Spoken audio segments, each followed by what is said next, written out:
All right.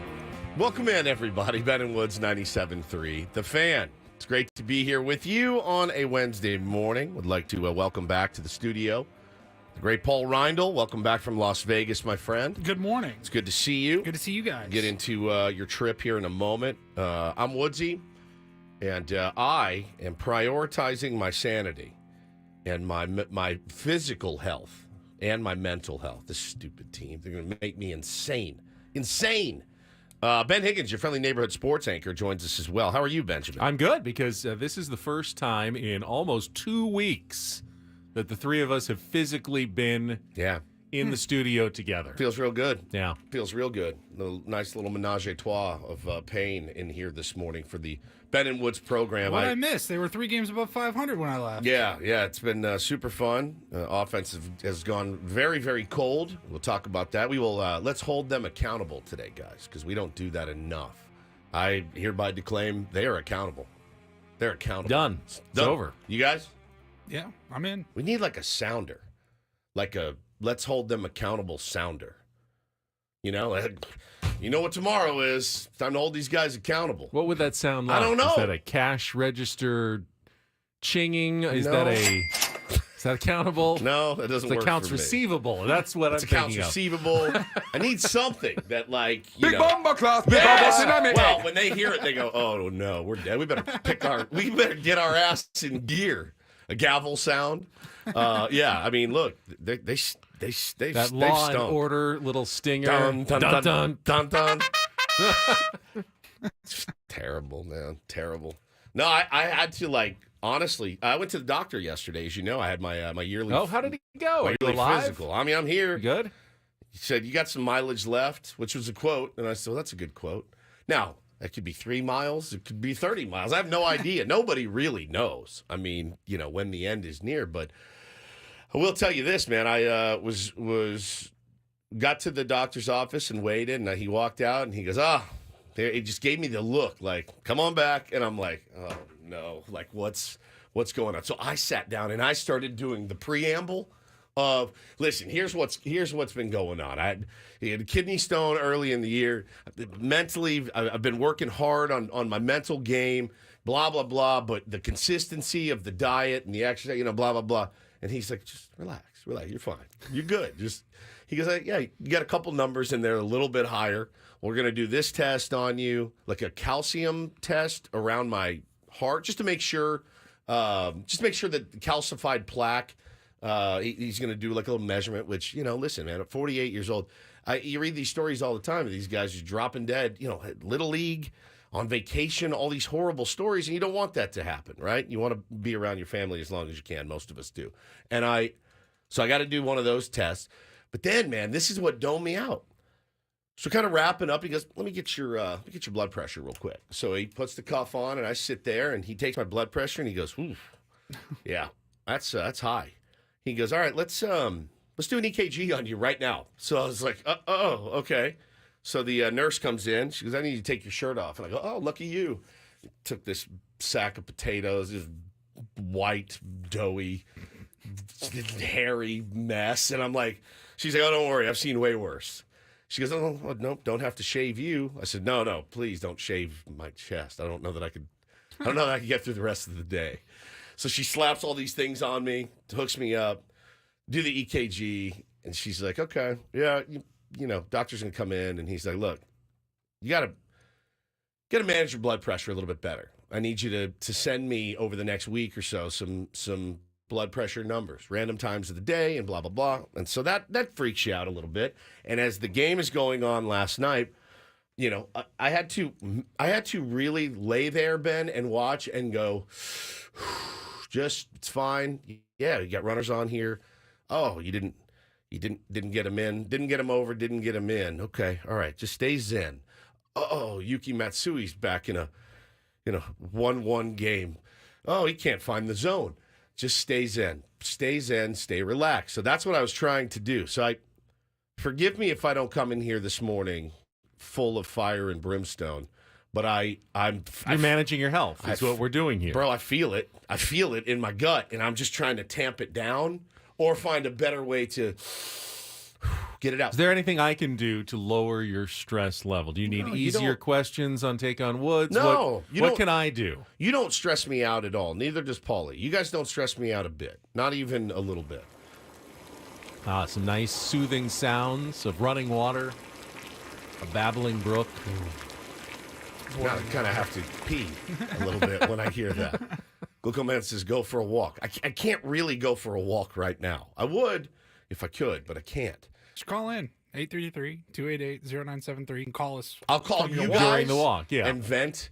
No, so I just, listen, man, it was just one of those things where I was like, I could feel myself getting a little worked up last night. And so my buddies were texting me, and they're like, hey, I said, I turned the game off. As soon as the game ended, Merrill was talking to Scan, and I turned it off. And I said, I'm not watching. And they go, you don't sit up and watch the Schilt presser? And I go, no. Why? And I go, because I don't want to get mad at 9:25 at night. I want to try to sleep and get a good night's rest. I don't want to get mad. I don't want to listen to that. I'll wait till the morning, listen to it with the homies. We can discuss it together. But the last thing I need is to be at 9:30 going, alibi? Of course you can't alibi this. No one cares about these series wins right now. Mike, you've just dropped 3 straight. And I don't want to get myself worked up. So I just turned the TV off. You know what I watched? Have you guys seen the new show that's on Netflix about Donald Sterling and the Clippers? Have you guys watched? Yeah, Clipped. Have you watched it yet? FX is Clipped. I saw the trailers, but I haven't watched. I haven't watched any of the episodes. It's brand new. So there's 2 episodes out. It's so bad that it's good. It's one of those where you're like, okay. Like it looks like a bad dramatization of the real event. So same channel that did the Pam and Tommy one, which was awesome. So bad, but kind of awesome, right? So I'm watching it, and they did the OJ show with Cuba Gooding Jr. Phenomenal. No, that was just as bad. It's the same thing. Phenomenal though. Phenomenal. Like I couldn't turn away. I think I saw Lawrence Fishburne as Elgin Baylor. I think, or he's the GM. No, it's. I mean, I saw he's in the cast. I thought maybe that's who he played. He was Doc Rivers. Doc Rivers. Oh, he's Doc Rivers. He's Doc okay. Rivers. Mm-hmm. And then Al Bundy. What's his name? Ed O'Neill plays Donald Sterling. So I mean, it's a decent.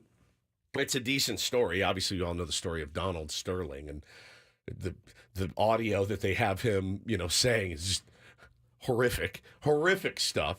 And to watch that, but they've got kind of the guys playing. They're talking about the guys that were on the Clippers at the time, and that's pretty decent. It's decent. So I watched some of that, Benny, and then I went to bed, man, because I just couldn't let myself get worked up again over this baseball team because I don't want my heart to explode. Does that make sense? Yeah.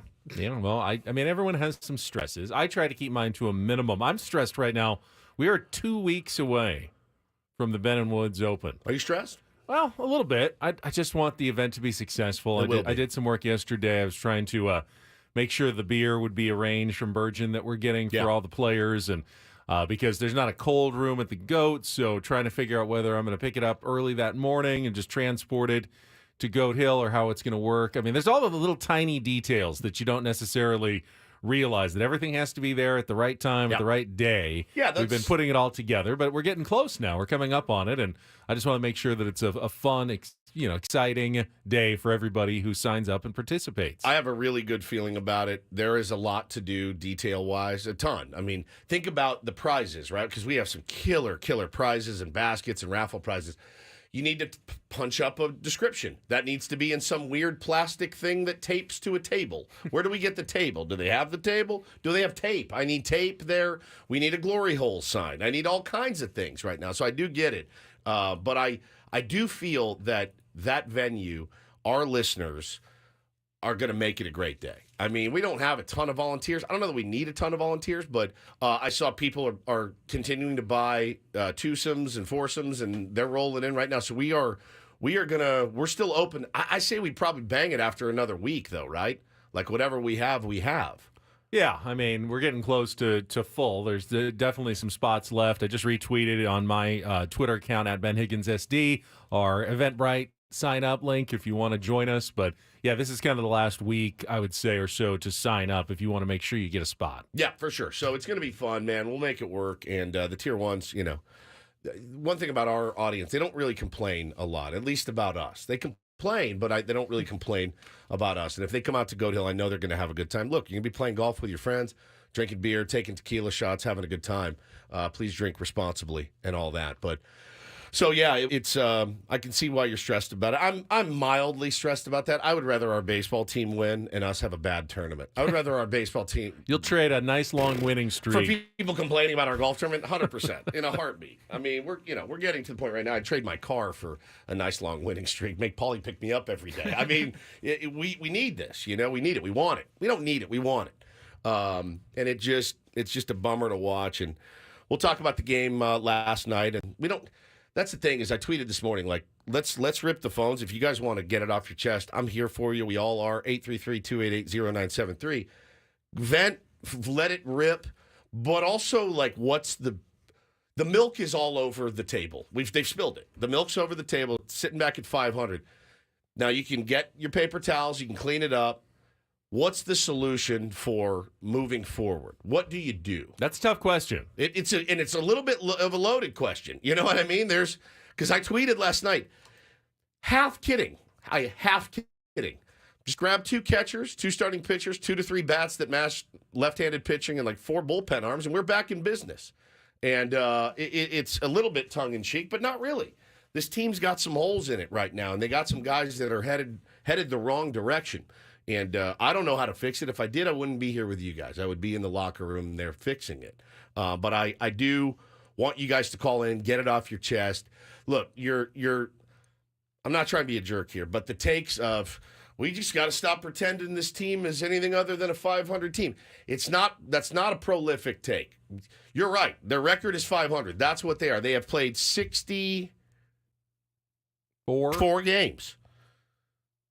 That means they have 98 games left to prove who they are. Is that right? My math adding up? No. Yeah.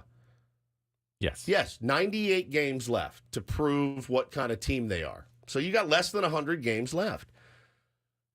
They are a 500 baseball team. I bet they go 44 and 44 or whatever it is. Which at this point might be good enough to make the playoffs. It's exactly right. With the way the National League is shaping up, you may not need to be much more than a 500 team this year to go to the postseason. And luckily for us, the entire National League is garbage. They're garbage. There's 4 teams above 500 or something. I mean, it is bananas how bad the NL is right now.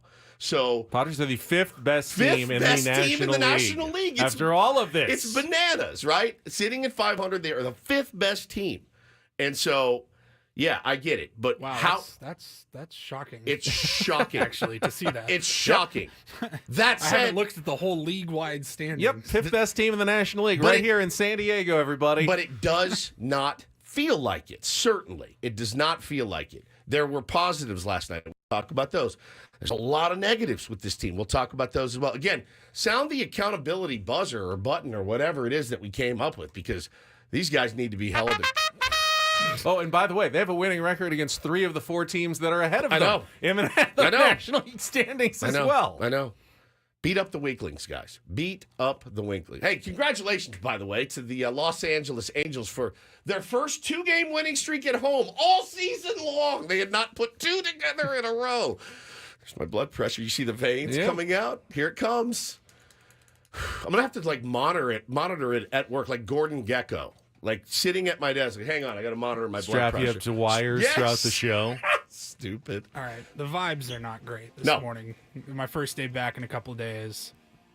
Your blood pressure's through the roof. Yeah. Ben's stressed about the golf tournament. Yeah. Padres are losing. Would some gifts cheer you guys up? We love gifts. Oh, that would be nice. No, Can we do that when gifts. we come back? Yes, let's do gifts. I know what I'm getting already, but that's fine. I'm excited about it. I bet you are. All right, we'll hear about Paulie's trip to Vegas. We'll set the menu for the show coming up next. Good morning. It's Wednesday. Are our heads right? Probably not. On San Diego's #1 sports station. Kelly with traffic here on 97.3 The Fan.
I like presents.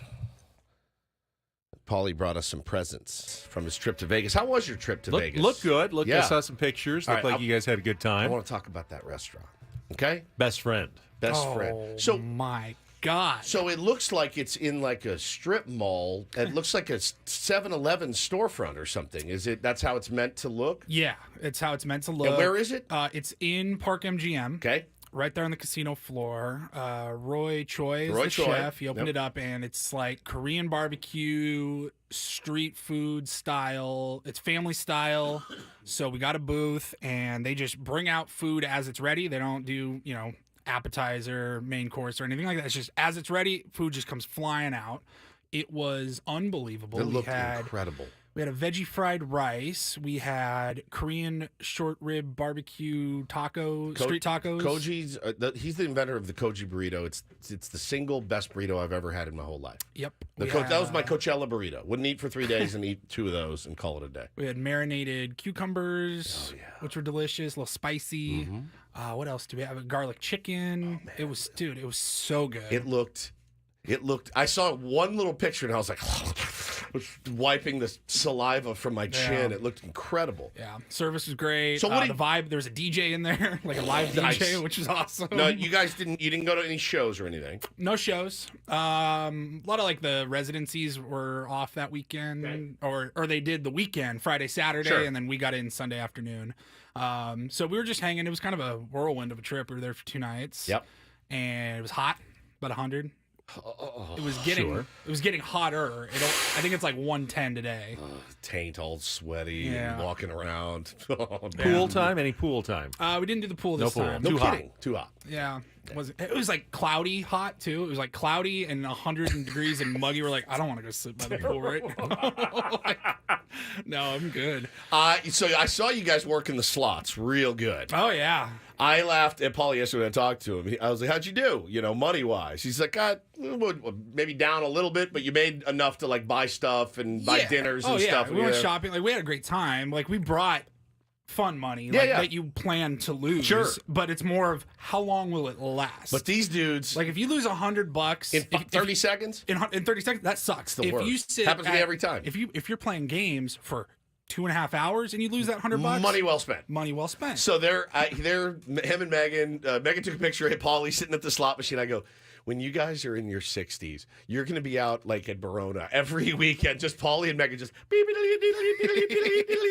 playing slots, man. Yeah, I never really got into the whole slot thing for a long time. And then Megan started getting into it, so I started playing along and started realizing, you know what? It's a little bit more fun than I thought. Yeah. When you bet a little bit more than, a penny, and you can win a little bit more than $1, and then you're just playing for the bonuses. You're like, all right, it's pretty fun, dude. Does anyone miss Monday night? I couldn't miss. Couldn't lose. The old school when the coins would have to, would pop out, and you'd have a bucket and had to, put in the coins, and then when you had a jackpot, it would be dropping out. And all right, give me my presents, that can't have been very hygienic. No. With everybody touching all the coins all the time. I mean, bro, at this point, nothing is really. You got people scratching their ass and going up and hitting the button all day too. I mean, it's disgusting. Vegas is anywhere you go is disgusting right now. Pretty much, it's just the way that it is. Yeah, I will say, I'm always impressed with the Strip in Las Vegas for as many people as there are mobbing through there every single day, and it was packed this weekend.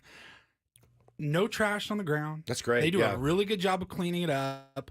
You never feel like unsafe. No. Like you get occasionally, you'll see the one guy who cannot stand up on his own feet. He's stumbling out of a casino or something. But for the most part, everyone's doing their thing. Yeah. Everyone's fine. I had no problems with that. Gifts. I had to go to a couple of different, they got the Walgreens, they got CVS's on the Strip. Sure. So we'd go there to get some waters and stuff. And I also noticed that they have these for Woodsy. Oh, yes. I love these little citrus Zen that you cannot buy. Congratulations. Can't get those here. Angel face. I love these. Thank you. Thank you. Oh, a whole new deck of trading cards. Benny got some trading cards. I got Carrie with 2 eyes at the end. Carrie. Jasmine and Bella. Oh, very nice. That's a rookie card. Ashley. Ashley. There's 2-sided. Amira. And Megan. Oh, thanks, Megan. Here, let's see these. There you go. Oh, all right. Which, you're 6 for 6 here, Paulie. Yeah. And, these are the... Yeah, I don't know you want to show them, do you? Well, there's a little dot over the nipple, so you're fine. That keeps it completely clean. Yeah, so now you don't really know what you're looking at. Because you have no idea. Had there not been a dot there, that might be a naked woman. Could be anything. Hey, congratulations. Thank you. Add those to the collection. Your collection is really... starting to grow. Every time Polly goes, he always brings me back some souvenirs. Yeah.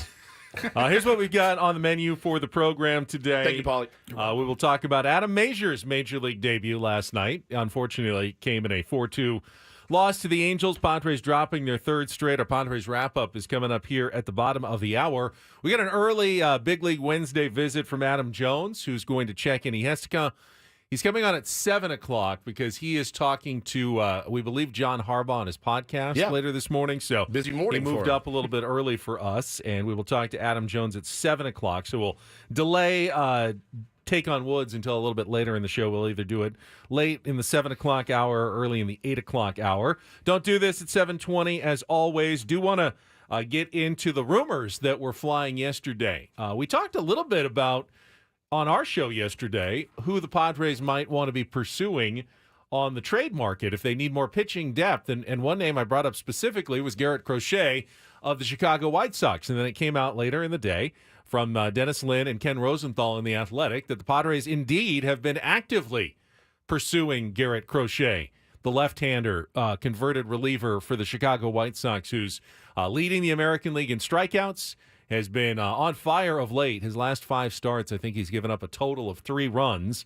But, of course, the White Sox are going to want a pretty penny for Garrett Crochet. He's got 2+ years left of team control remaining, which is a very valuable commodity. And are the Padres willing to sacrifice some of their top prospects, whether it be, a Dylan Lesko, Robbie Snelling, or even talk about Leonardo DeVries or Leodalis DeVries, or even Ethan Salas. Or Leonardo DiCaprio. Who was in town. We talked about him yesterday. Yes. So we'll talk about that. We have Paul back, so we get a real Reindl report after a Klug report and an Italian Paul report the last 2 days in our 9 o'clock hour. And a bald Reindl report. Can I just say that might have been the funniest thing I've ever heard. Bald Reindl? Bald Reindl. Yeah, bald Reindl. That made me laugh really hard. He hates me so much. It's all right. You texted me that was Monday? Yeah, Monday. You texted me, we changed Adam's name to Bald Reindl. I thought, yeah, well done. Yeah, that's what he's forever. If he fills in for you, he's Bald Reindl. Yeah. Sits a little bit lower. All you can I see couldn't is the see head. him. You just see the top of the head over my computer screen. I'm like, can you sit on a phone book or something? I'm looking over at him, and he's. I'm not joking. Go look at the video feed. He had his hoodie on at one point, and he was leaned back in his chair texting. I almost came out of my skin. I'm like, you're the brand man. Lock in. Let's go, now, dude. If you did that, Paulie, I'd be like, bro, you got to find another producer. He had to do 8 straight hours on the board on Monday. It's not my problem. Yeah. Not my problem. Not my problem. He's in a hoodie with the hoodie over his head, lean back texting. It's unacceptable. I'm holding him accountable. Paulie, do we have the sounder for holding Bald Reindl accountable? Freaking bald, man. Guy got me again. Got me again. I love you, Adam. All right, we'll come back with our Padres wrap-up with Ben and Woods. Don't go anywhere. It's San Diego's #1 sports station, 97.3 The Fan.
If it makes you feel any better, I don't know that it will. But Padres aren't the only team in the torture chamber at the moment. It doesn't.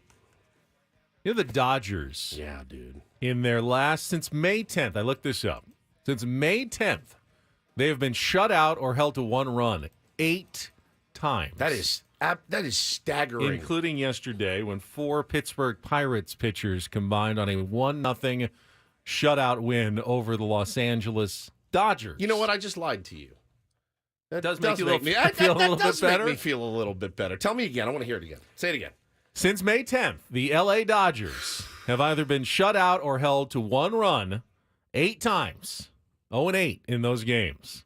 Yeah, that just hit like a nice ice cold old fashioned.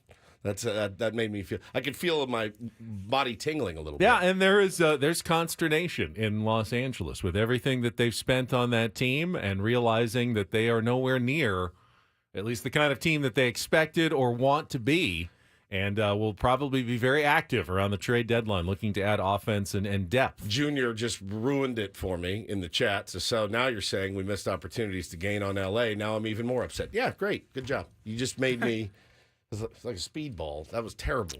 Or you could say that every other team has missed opportunities to gain on the Padres. Padres are 5-5 in their last 10 games now after the 3 straight losses. In the top 7 in the wild card standings, no one is better than 5-5. Not a single team has gained a game on the San Diego Padres over those last 10. Not a single team in the top 7 in the wild card standings is better than 5-5. A few of them are worse, quite a bit worse than 5-5. It's just one of those. This is going to be one of those years where it's like, does anybody want this at all? Anybody at all want this? And you see that every couple of years. We got playoff spots. Anybody? Here. Playoff spots. Anybody? Anybody want to surge ahead? No. Everyone just want to keep treading water and all that. But holy cow, man. Holy cow. That's interesting. Keeping everybody in it. Yeah. That's everybody's in what's happening right now. It is really the lone bright side of all of this, Benny, is that, when others are faltering as well, the timing of it. Yeah, the opportunity cost of not making up and gaining ground. It would be so great to have just a little bit of wiggle room and feel a little bit more comfortable if you had taken care of business in some of these games, not sweeping the Marlins, not sweeping the Royals when you had a chance, and now 2 games against the Angels that you felt like, man, those were 4 very winnable games that you didn't win, and you could have a nice, comfortable, like right there with the Braves at the top of the wild card standings, a good 4 or 5 games clear of everybody else. And no, you're just a game. You're in the second wild card spot. You're a game and a half up on the the non-wild card teams. We'll talk about last night's game in our Padres wrap-up. We'll get to that right after Check of Traffic here on 97.3 The Fan. From the 97.3 The Fan Traffic Center, here's Kelly Danick. Traffic is sponsored by Airmax, San Diego's highest-rated heating and air company. Visit them at airmax.com. Got a collision in Mission Valley now, southbound side of the 163, right at that 8 transition. Looks like you got the left lane blocked. Couple cars involved in this one. Watch out for some debris in the left lane as well. That's southbound 163 transition to the westbound 8. Looking for the best in HVAC? Choose Airmax, San Diego's highest-rated heating and air company. With free diagnostics on all repairs and estimates, see why over 1,300 happy customers have given Airmax 5-star Yelp reviews. See Airmax today at airmax.com. I'm Kelly Danick with Ben & Woods, San Diego's #1 sports station, 97.3 The Fan. It's a shame if they lose. Oh, a shame indeed. It's a complete crap. Oh, I did not like that. Here are the lowlights from yesterday's game. Are you kidding me? Boo. It's the Padres Wrap-Up, presented by Hamul Casino. With thrilling slots and tables and all the best rewards, Hamul Casino has all the fun you're looking for. Hamul Casino, fun above all else. We'll give it 16 minutes of salt, and then we'll, get back on the pump and figure it out. It's not your fault. 1-2 pitch hit hard into left field, base hit. Arai's going to be waved. Ward comes up throwing. Here's the throw to the plate, no chance. Arai slides in feet first. An RBI single for Machado, a 2-out rally, and a 1-0 Padre lead. 0-2 to Rengifo. The pitch from Major is lined up the middle and into center, base hit. Yorme rounding third on his way. He's going to come in to score. An RBI single for Rengifo. The Angels cash in this walk to And a 1-1 game in the bottom of the third. 1-2 to Neto. De Los Santos delivers in a line drive to left field over Profar's head. That's going to be big trouble. Bounces up against the wall. No Hoppy and Adele have scored. Moniak will be held at third. A 2-run double for Zach Neto. And the Angels lead for the first time tonight. It's 3-1. 3-1 pitch, hit hard and over the head of Rengifo into left field, base hit. Tatis has scored. Manny be held at third. An RBI single for Cronenworth, and now a 4-2 game here in the eighth. Career against Estevez, hard hit grounder to short. Backhanded by Neto, he's got it. Throw to first is in time. A 1-2-3 ninth for Estevez. His second save in as many nights. And for the first time in 2024, the Angels have won back-to-back home games. Final score here tonight. The Angels 4 and the Padres 2. Super frustrating. I mean, you know, King goes back to the last game in Kansas City and gets into the seventh, and we had Waldy get into the seventh last night, and Mazur gives us 6 solid tonight, all, you know, 1 runs. So, you know, that's what the name of the game is, starting pitching and eating up innings, and those guys have done more of their part to give us a chance. Embarrassing. Do you want to start with the positive or the negative? Start with the positive in Adam Mazur. All right, Adam Mazur, pressed into his major league debut with the injuries to the pitching staff, acquitted himself really nicely. He did. He had a couple of walks, but 4. Definitely got himself out of those by inducing double play grounders. What a strategy. Gave up just 2 hits in his 6 innings of work. As Mike Schultz said, you couldn't have really asked for anything more. Nope. You can't have asked for anything more in the last 3 games from the starting pitching.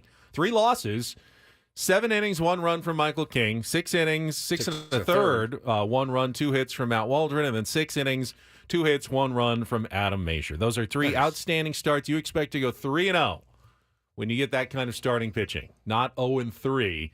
But yeah, Mazur was good. He's not overpowering, nope, certainly. And you wonder, against a lineup better than the Angels, whether he'll be able to have as much success. He certainly needs to stay in the zone. The 4 walks could be troublesome, in the future if that continues. But there were obviously some nerves there, and I thought the moment, obviously the double play to end the first inning was a big confidence boost, but he comes out in the second inning, walks the first guy on 4 pitches, then throws a 5th straight ball, and Manny Machado walks over from third base, calls timeout, and just, I don't know what he said exactly, but he had that I'm very calm Manny Machado look to him.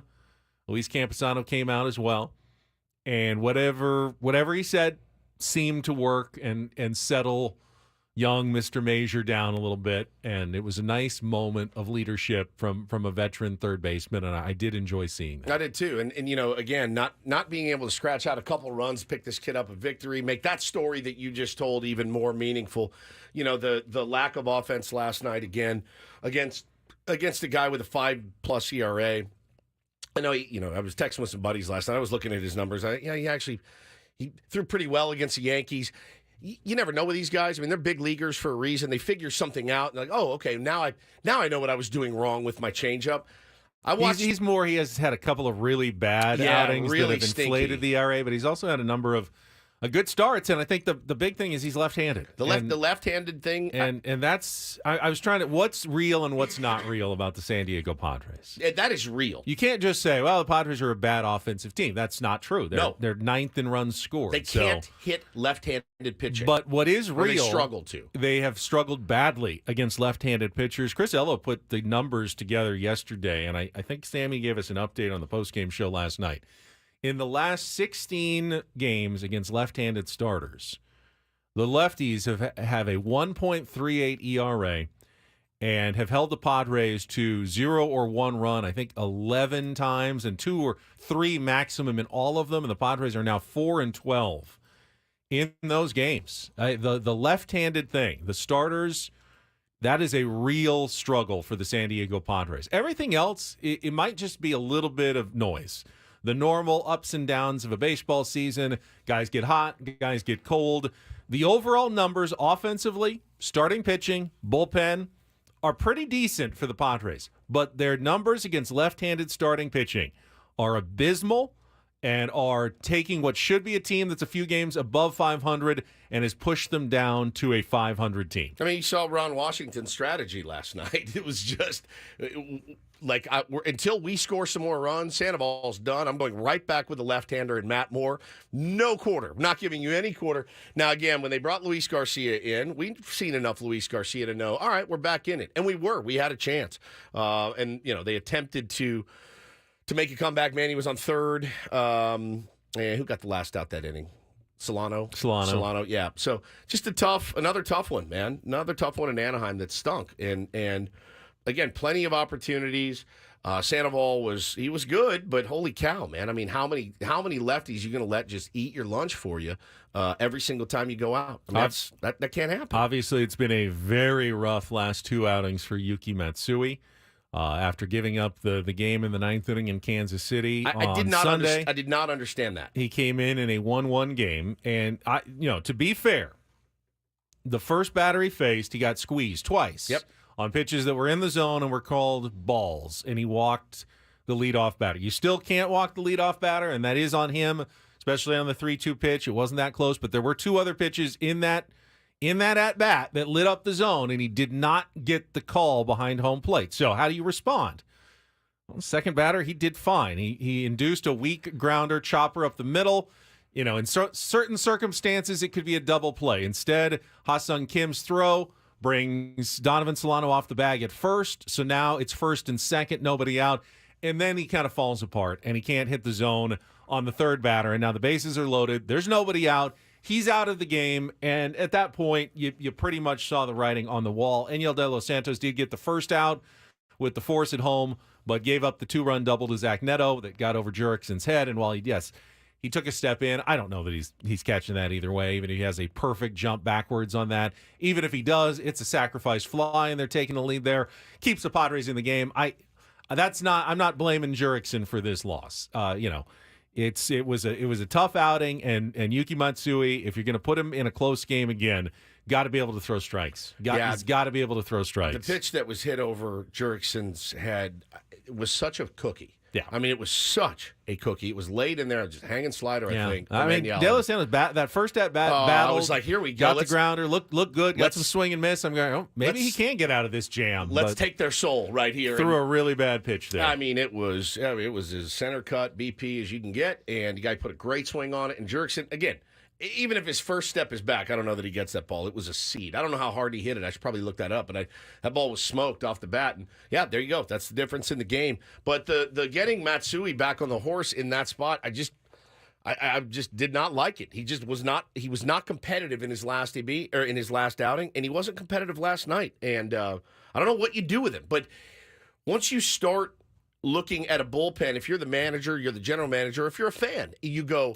all right, well, I can't go to Kolek, okay, unless it's mop-up, and even that didn't work. I can't go to Yuki unless it's a perfect situation. So now I'm subtracting two guys out of my bullpen that I can only use in very specific situations.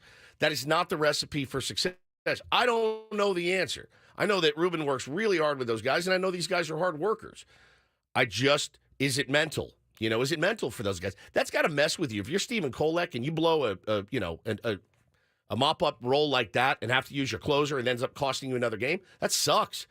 And Yuki, being uncompetitive the other night, they tried to get him back on the horse last night. It was a terrible, terrible decision because of the outcome. So I don't know what you do, but when you're looking at your bullpen before a game and you go, can't use him, probably not going to use him either. Well, your options are very limited. He's the left-handed option, and I assume Adrian Morejon's going to get more of those. But he had pitched the day before. Yeah, they don't do him back-to-back days. Because he multiple innings. He was unavailable. So if you wanted to go to a lefty, you could have gone to Peralta in the seventh inning, Wandy, instead of Yuki. But usually, they save Peralta more for the eighth, and later in the games. But I would imagine that you're going to have to be a little more cautious about using Yuki Matsui going forward as well after two rough starts where it looked like his confidence was shaken a little bit, probably from Sundays. Blowing a game. First time in the big leagues where you have really let your team down like that. Completely. You had the lead. You were asked to close the game out for the first time. It's a confidence shaker, no doubt about it. And then the way they had innings started couldn't have gone any worse. No. You know, you get squeezed. Now you got a runner on. You get a ground ball. You're thinking, oh, double play. I'm out. Instead, no, first and second, nobody out. And then it looked like his confidence was really rattled on that third batter. Yeah. Didn't give up any hard contact or anything.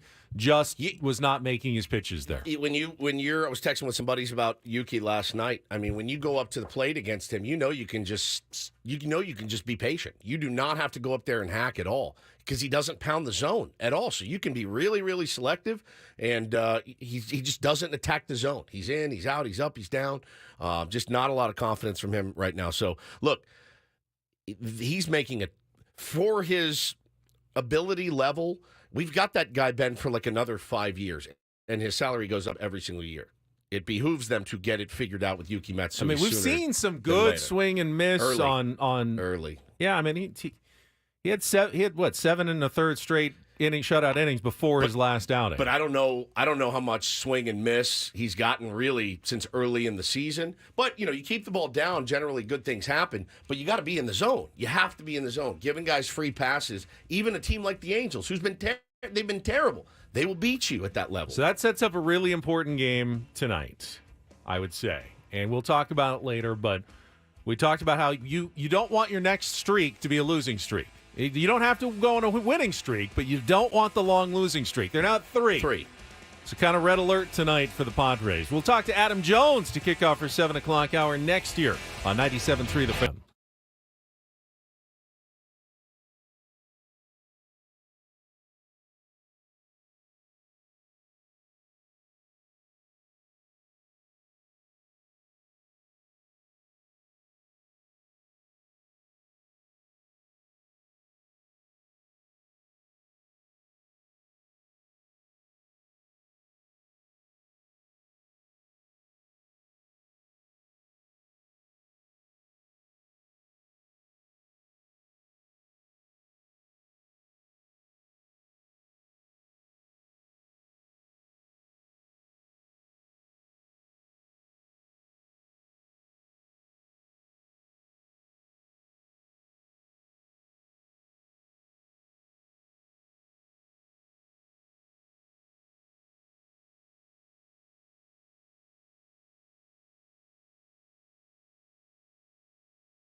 Matthew with a great comment in the chat here. He says, do you think if you listen to, like, the Rockies flagship station, they're just like, well, they're bad again, and then they talk about the Nuggets? And I said, no. You talk about the Broncos. That's what they do. They immediately pivot from the Rockies, and they move right into the Broncos. We do not have that luxury. Well, we can talk about the Broncos anytime you want. What do you mean we don't have that luxury? That's true. Broncos talk here on 97.3 The Fan. Is Trevor Siemian still a Bronco? I have no idea. I believe our next guest is going to be doing some Ravens talk this morning. You weren't here last week. Did you hear Where in the World was Adam Jones last week? You totally missed dying it. at home. Right. Last week, he was joining us from Mumbai, India. Amazing. For the cricket, the big cricket. And I don't know, where are you this week, Adam? AJ's with us here on 97.3 The Fan. I'm in Barcelona. Back in Barcelona. Boring. Boring. All right, so it's funny that I didn't know that. But there's been this discourse all week. Have you guys seen the Twitter discourse about cricket and American League or Major League Baseball? And it has been going crazy with the cricket lovers posting highlights of their best players. You know, we're posting highlights of incredible plays and, you know, nasty pitches, and it's been really fun. Have you seen that going online, AJ? Oh, I have. The main thing though is I hate when people who can't do start comparing. Sure. What are you comparing? You can't do either. Correct. You know, he's sitting there comparing and showing all this stuff for. But going out there and playing cricket is incredibly hard, and so is baseball. I mean, that's why we all have our own individual leagues and they have their own individual sports. So, I mean, I think it'd be a really cool challenge to see it both ways. Their ball bounces, but it's still coming in at, on average, 85 to 90 miles an hour. So it's still coming in at a significant velocity. But they got that flat bat. How could you? I mean, imagine going up. Ain't flat. That damn thing is a 2x4, bro. I felt like King Arthur trying to fight off the damn Romans or something. I don't even know. I felt it was a sword. It was a weapon of oh my God. But remember, you miss once, it's over for you. Yeah, you miss once. You miss once and it hits the wicket. You're done. No, You're done. If it hits the wicket, you're done for the day, yes. And you know what? I propose that. What if you struck out in your first at bat and you're done for the day? You don't get to bat again. But you can hit. But you still have to play defense. Your spot is just missed in the batting order. I kind of like that That's idea. only Can if we you get struck rid out of some in the of first inning. Games will go quicker. Games will go quicker. It really would. And then you get the best players, the guys that are hot. Right? You know, they keep coming up in the game. Exactly. So somebody might just be hitting 7 times in a game, or you know what I mean? I like that. I like that a lot. I like that a lot. Yeah. So Padres have dropped 3 straight. AJ, the lefty situation. You know, going up against lefties. I don't know that anybody on the planet has an explanation for it. Guys are hitting, you know, well below their career averages at lefty. Some guys are coming around. Fernando's a little bit better. Manny's a little bit better right now. But that is just one of those weird things. When you were in your career, did you care, righty, lefty? Did you love feasting off a lefty? Or why would that be harder for them this year as opposed to others? That's a great question. I mean, it's adjustments. It's information. The other guys on the team knows these guys and like, look, I see Manny Machado here and I know he's a good hitter off lefty. Let me try and do everything opposite of what he likes to do.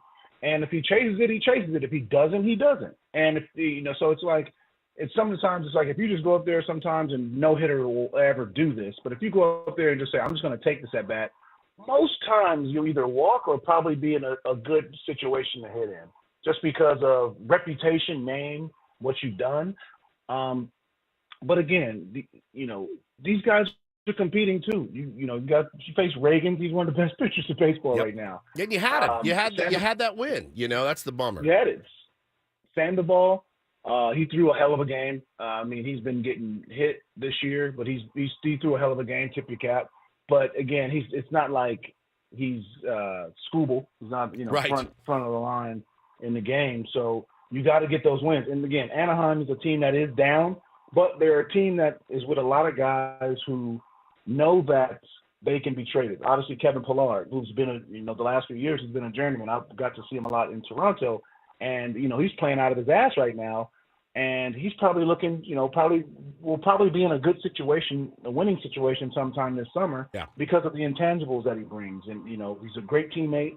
He runs the bases well. He's a hell of a defender, timely hitting. So, things like that. And I think they have a few other guys in that boat that can be probably playing for other teams this summer. So, although they're not a very good team, they're still a team with guys that are trying to prove something for somebody else this summer. So these are games you got to win. You can't go there and lose 2-1. You know what I mean? Unfortunately, you do. It happens. I know it's the sorriest part of the game, and it sucks. And I've been in that situation many, many times where you should be beating these teams, but you don't. And that's just part of it. I mean, we thought Oakland was going to have 60 wins in 60 games.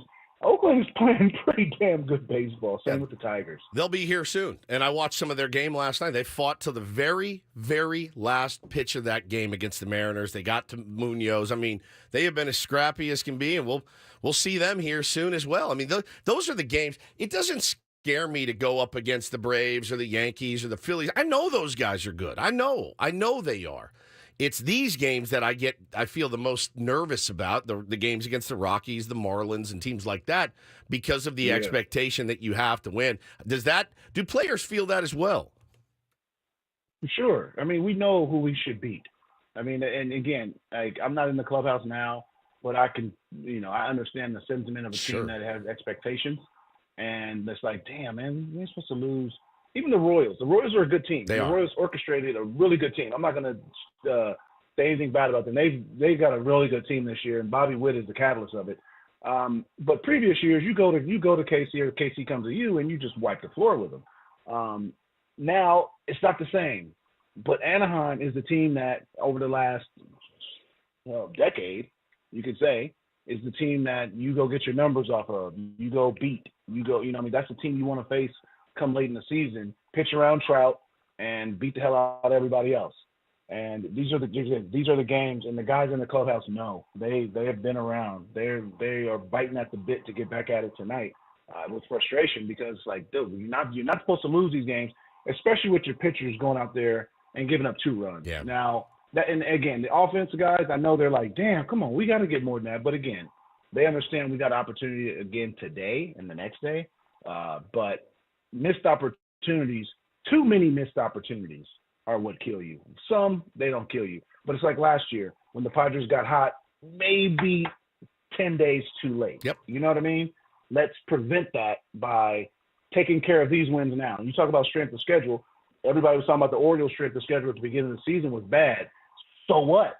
That's not your decision. You're there to play who you play and take advantage of it. By them, the Brewers, by them getting ahead in their divisions and just playing well, obviously the Yankees are ahead of the Orioles, but it allows you to relax a little bit and say, I don't have to press. I don't need that 7-game winning streak to put myself back in. I just don't need a 4 or 5-game losing streak to get myself out. Yep. The different mindset. You guys understand that? Yeah.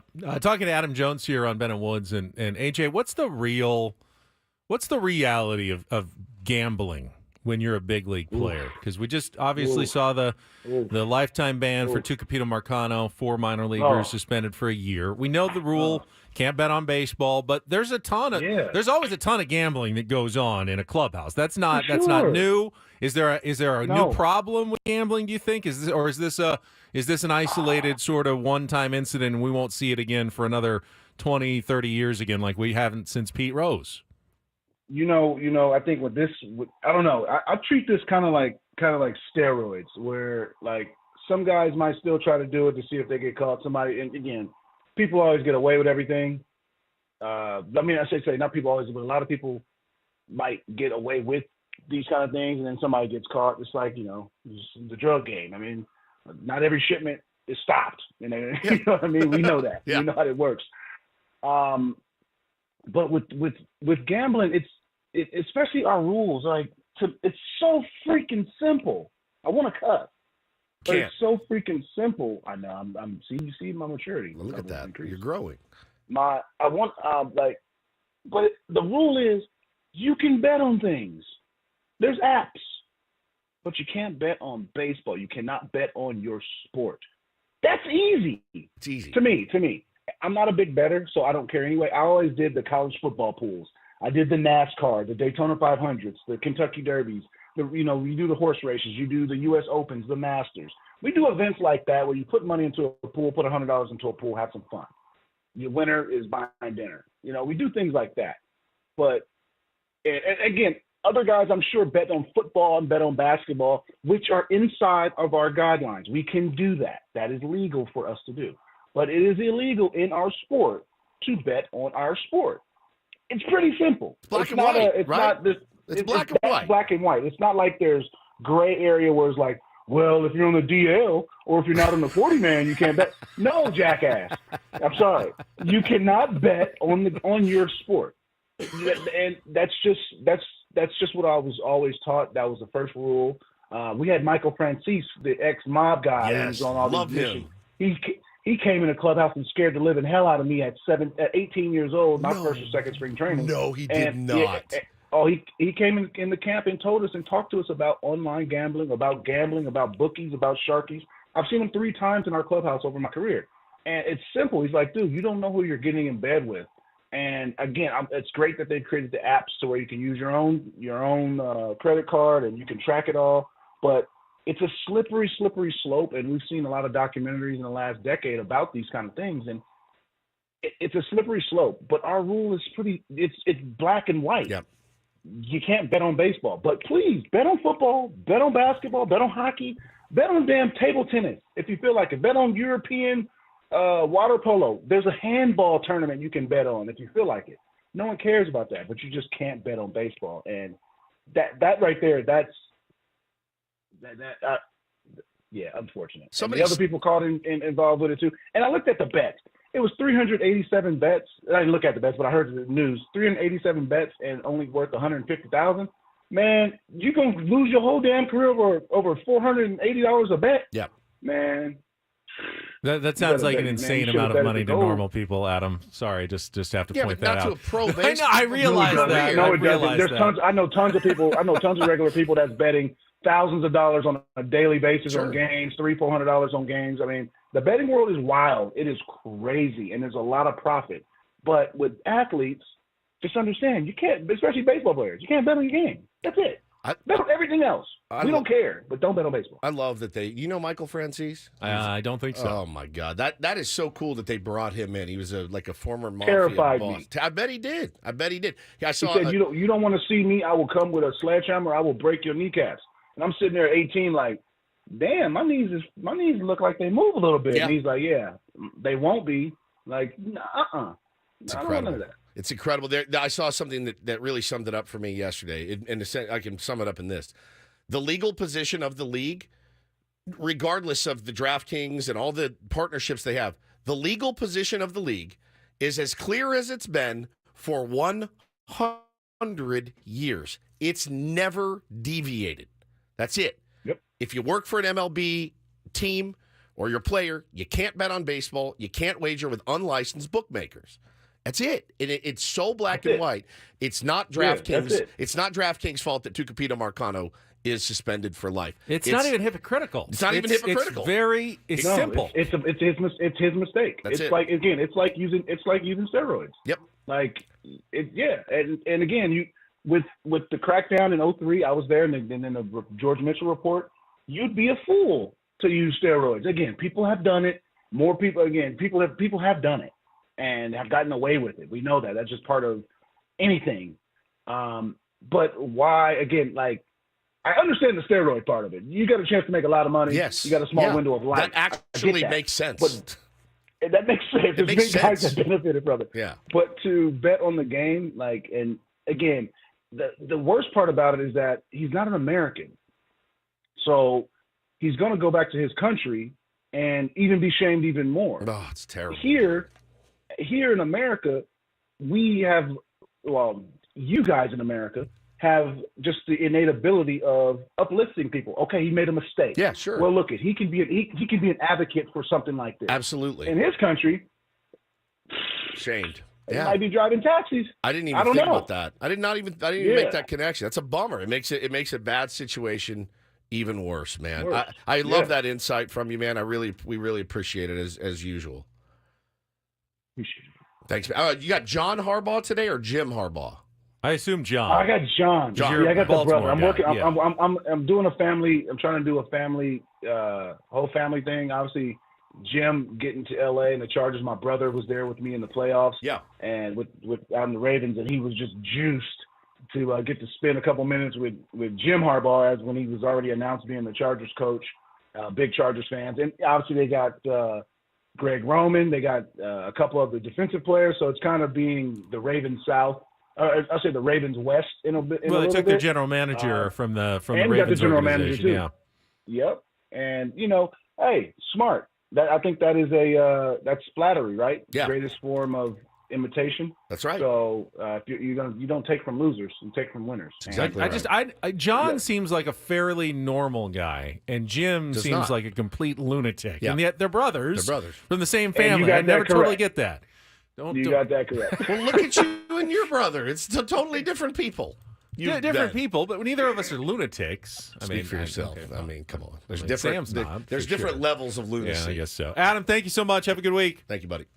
Always, brother. Love you guys. Love you Adam too, man. Jones, Big League Wednesday, a little bit earlier than usual. Appreciate Adam. We will push back, take on Woods for another 30, 45 minutes or so, and then we'll get to our daily game. But Don't Do This is coming up next. Now, Aroldis Chapman has appeared in Don't Do This before for much more serious, gnarly things. This one is actually mother fondling.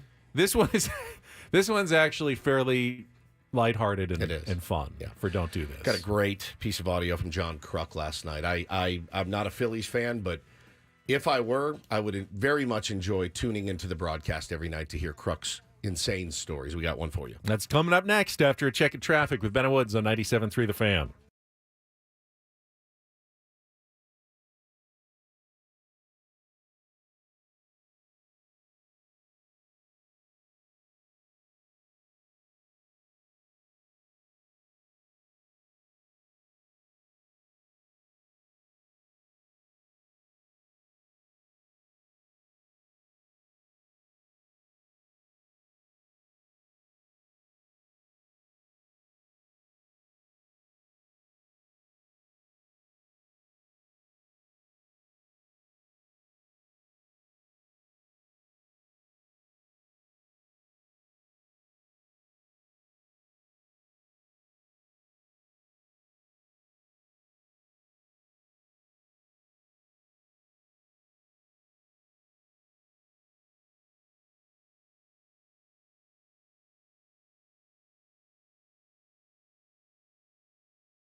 By the Craft Taco in Sorrento Valley. Craft Taco has some of the best quality tacos in all of San Diego. Go to thecrafttaco.com.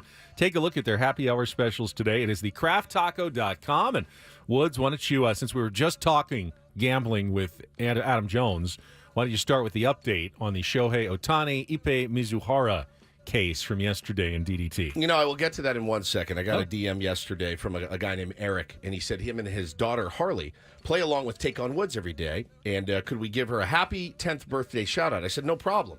Then I realized we push Take on Woods. So if you're still in the car, Harley, happy birthday. Thanks for listening. Thanks for playing along. And don't gamble and steal money from your friends. This is what happens. It's a good lesson here on Don't Do This. Ippei Mizuhara, former interpreter, of course, for Shohei Ohtani, it went to court yesterday, pled guilty to a couple of different charges, Benjamin, and he is facing, in 33 years in prison, his sentencing is set for October 25th. He won't get that. He won't get that. What's the over-under? That's a good question. Well, obviously, they reached a plea deal. They did. Which means they offered him less jail time to plead guilty. Correct. So it's not going to be the maximum.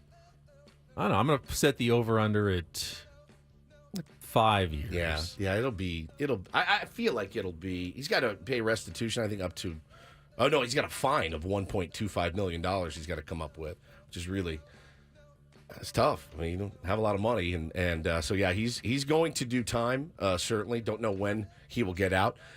And then when he does, he's not a U.S. citizen, so he likely would not be allowed to remain in this country. Yeah, and then, of course, Major League Baseball immediately put out a statement, saying this case is now officially closed, and Shohei put out a statement saying that he appreciates how thorough and how quickly it moved. Yeah, I see still some people who are skeptical of the case, and I understand that. I mean, if there was going to be a situation where you were trying to sweep under the rug gambling allegations against your biggest star, and you were like, how can we possibly figure out how to make this go away?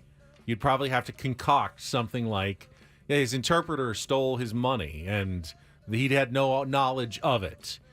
I still think it stretches the limits of believability to think that that possibly could be what happened. Does the federal government care about Major League Baseball's biggest investment in Shohei Ohtani? No, they shouldn't. Is Ippei Mizuhara really willing to go to jail for multiple years for something he did not do at all?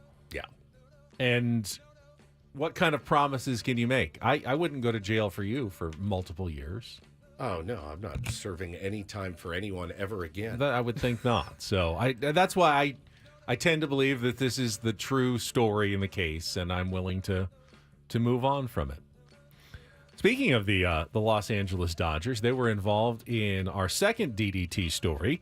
They were trailing the Pittsburgh Pirates 1-0 in the 8th inning yesterday, and Aroldis Chapman was on the mound for the Pirates, and he gave up, I think, Ohtani a single and a walk to Will Smith. So the tying go-ahead runs were on base. Teoscar Hernandez was at the plate, and Chapman threw kind of a cookie slider down the middle. Meaty. And Hernandez, who's hit a bunch of bombs this year, got a hold of one to center field. And Chapman immediately just slams his glove on the mound. I mean, you're thinking he must have hit that one to the moon. This must be like 460 feet over the fence just because he slams his glove down.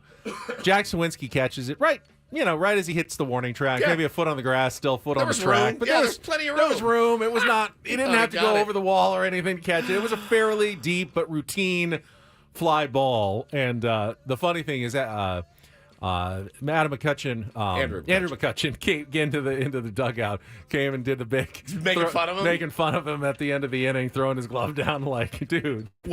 When I first saw it, I'm like, did he just give up the sack fly that tied the game? Because I don't think that's gone, right? No. And no, it was he just caught it and it was over. He got a little overreaction. Yeah, it was kind of funny actually from him. And then of course, I think John Kruk is one of those guys. If you love him, do you love him or hate him? Is he one of those guys? Or is he universally beloved? I think there's a couple of things that are problematic about Krucker. Yeah. But for the most part, he's pretty easy to like. He's a pretty lovable baseball dude. He's one of those guys on the broadcast, when you listen to him call a Phillies game, he's like, come on, are you kidding me? That call's terrible. What are you doing? I saw one the other day, or maybe it was yesterday, like, and that is a called strike. He goes, no, it wasn't. No, it wasn't? Yeah, he goes, yeah, I mean, it was called a strike, but it wasn't a strike. He's so good, dude. He's just unfiltered. So I love his stories. God, baseball players are such good storytellers. Here's him spinning a yarn last night on the broadcast. Did I ever tell you that story staying at the Animal Kingdom? First night, right? We used to do stuff for the ESPN down at Disney, like Animal Kingdom. They put us up. So the first day, I open up the shade. There's a dang giraffe looking in my window. I'm like, what the hell is this? Did you feed it anything? I did not. I was scared of it. Like a eucalyptus tree or something? We don't have those in West Virginia, so I didn't know what to feed it. That scared the heck out of me. Those things got big heads. Yes, they do. Well, they're long, too. Ball, bare hands throws, not in time. So, did you take a photo of the giraffe? No, I didn't know how to do it at that time, Tom. I didn't know how to take a photo. You wake up in the morning in a little bit of a fog, and you look out, and there's a giraffe looking at you like, wait a second. You don't always see a giraffe. Well, not every day. A high bouncer to third. You get the sense that his partner's like, when Kruk says, did I ever tell you that story? You can feel boy. Oh, God. That's the equivalent here is Mud pulling out his phone. Hey, let me show you this video. 100%. Have I ever shown you this? Kind of Babe Ruth, John Daly, Bill Walton. Yeah, all in one. Yes. Kind of rolled into one. I love him, dude. I love him. And again, the more baseball stories you can hear, the better. They're all great at telling stories, and he is no exception. And that is Don't and Do this for a Wednesday. That was Don't Do This with Ben and Woods on 97.3 The Fan. And very appropriately, this hour on 97.3 The Fan is brought to you by Prize Picks. Join the biggest moments in sports with Prize Picks. Pick your players, pick your stats, pick more, pick less. It's that easy. Must be present in certain states. And if you are a professional baseball player, don't pick professional baseball players. Correct. No, you can. You can. As Adam Jones said, you can do golf. Absolutely can. Football, basketball, hockey, golf. There are all kinds of sports that you are absolutely allowed to 100% to do Prize Picks and anything else you want. Visit prizepicks.com for details. All right, is the struggles for the San Diego Padres, is the solution another trade? Right now, new rumors that were popping up and being discussed yesterday. We've got some thoughts on Garrett Crochet and the latest rumors involving A.J. Preller coming up next with Ben Woods on San Diego's #1 sports station, 97.3 The Fan.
That later in the show, we're going to give away a pair of tickets for tomorrow's Padres homestand opener against the Arizona Diamondbacks. It is Xander Bogaerts bobblehead night for first 40,000 fans. Tomorrow, going to pick up a Xander Bogaerts bobblehead. And careful with those words. I don't want you to choke or anything. You weren't here for that yesterday. Oh, but he was made aware of it. We weren't sure that, that Frank was going to be able to pull that out. It was late in the show. You were out, checked out, tired, right?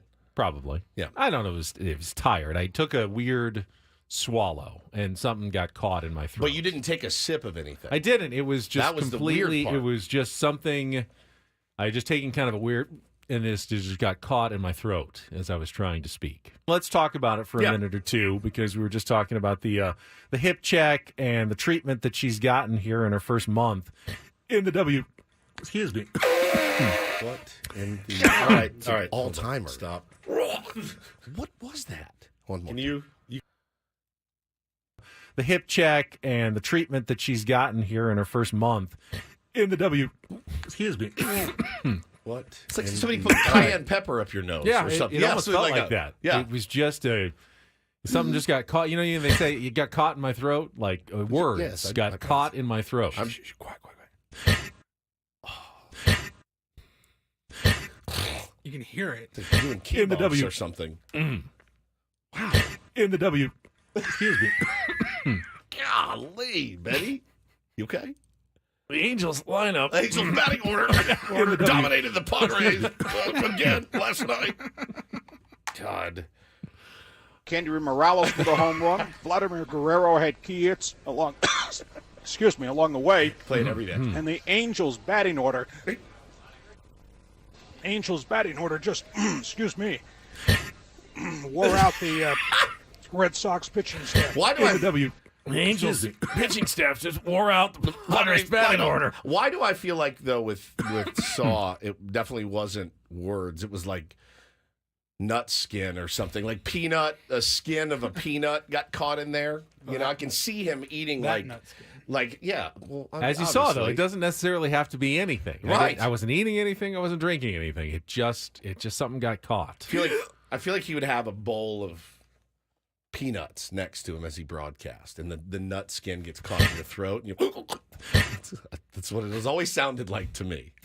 A nice little piece of nut skin. All right, let's check traffic. Want to talk about the trade rumors from yesterday, hopefully in a coherent and non-throat-catching way. Next here on 97.3 The Fan. From the 97.3 The Fan Traffic Center, here's Kelly Danick. Traffic is sponsored by the Grilling Store at Hillcrest Ace Hardware on University Avenue in Hillcrest. Couple of problems here, guys. One of them is a crash on eastbound 8 before Fletcher Parkway. 2 cars got into it. They're over the right shoulder. Stalled car on the University Avenue on-ramp to northbound 805. The Grilling Store at Hillcrest Ace Hardware on University Avenue in Hillcrest. Now through Father's Day, save up to $200 on select Traeger wood pellet grills. You heard right, up to $200. The Grilling Store at Hillcrest Ace Hardware, where service still matters. I'm Kelly Danick with Ben Woods, San Diego's #1 sports station, 97.3 The Fan. So I think we keep imagining, and I think it's fair to do so, that the Padres' injuries to Yu Darvish and Joe Musgrove are going to be a problem going forward, that there's not enough pitching depth to keep the Padres going until they get those guys back. So far, it hasn't. I mean, one trip through the rotation without those guys, and Randy Vasquez did a decent job in a game the Padres won, and then Adam Mazur did an excellent job last night in a game the Padres lost. But it hasn't been the lack of starting pitching that is hurting the Padres lately. Now, that could change at any time, and because of that, it was reported yesterday in The Athletic that the Padres were in active discussions trying to acquire more pitching, specifically A.J. Preller talking again to the Chicago White Sox after getting Dylan Cease from them right before the start of the season about Garrett Crochet, who's been their breakout #1 pitcher so far this season. They converted him from a reliever, gets a ton of strikeouts, leads the American League with 93 strikeouts, has been especially good lately with, I think, just 3 earned runs allowed in his last 5 starts. And he's a lefty, which it complements what the Padres don't have, which is a very righty-heavy starting rotation that you could add to the pitching depth. Of course, the downside here is that the White Sox are not particularly motivated to trade him at the moment. They have 2 years plus of control left on Crochet, and they'd be asking for a quite large return in terms of prospects to make that deal right now. Now, he's not Dylan Cease. I was just going to say, the precedent's been set, I think, earlier this year. You traded Drew Thorpe, Samuel Zavala, Jairo Iriarte, and Steven Wilson. Yes. It's going to cost more or less for Crochet? I mean, it should cost less. This guy does not have the credentials of Dylan Cease. Got 1 more year of control. He has 1 more year of control. He's cheaper. He's only making the minimum essentially this year, $800,000. But you're also just gambling that a guy who got off to a hot start is going to keep doing that. I think it might be a little bit less. But the problem for the Padres is that they traded the large, they kept the top prospects for the most part in Salas and DeVries and Lesko and Snelling. But then that next level, that kind of mid-level, they've traded most of them. So they don't have any more of those guys necessarily that are going to be interesting to the White Sox in a deal. They're going to have to dip into their top guys to make any deal happen at this point. And I just don't know that Garrett Crochet is worth top prospects at this point, or that Garrett Crochet even makes a huge difference. He could have pitched last night and gone 6 innings and given up 1 run and 2 hits. Yeah. And guess what? Padres still lose that game because pitching wasn't the problem for the Padres last night. So is it worth it if you're the Padres to go out and spend more of your now dwindling prospect capital to add another arm to your starting rotation? But what a difference a few days makes. My thoughts on this were different 2 days ago, 3 days ago, even. I mean, it's such a weird. Now, I know we're going to need starting pitching, but again, sitting here at 500, albeit in a wild card, firmly in a wild card spot in a very average NL this year, Ben. My gut tells me you are going to need. You do want to compete, yes? Like we all do. All Padres fans want to compete, and I guess the phrase that people hate to hear is "go for it." But I don't see you really having a choice other than to go for it. Is this move in and of itself the smartest move? Probably not.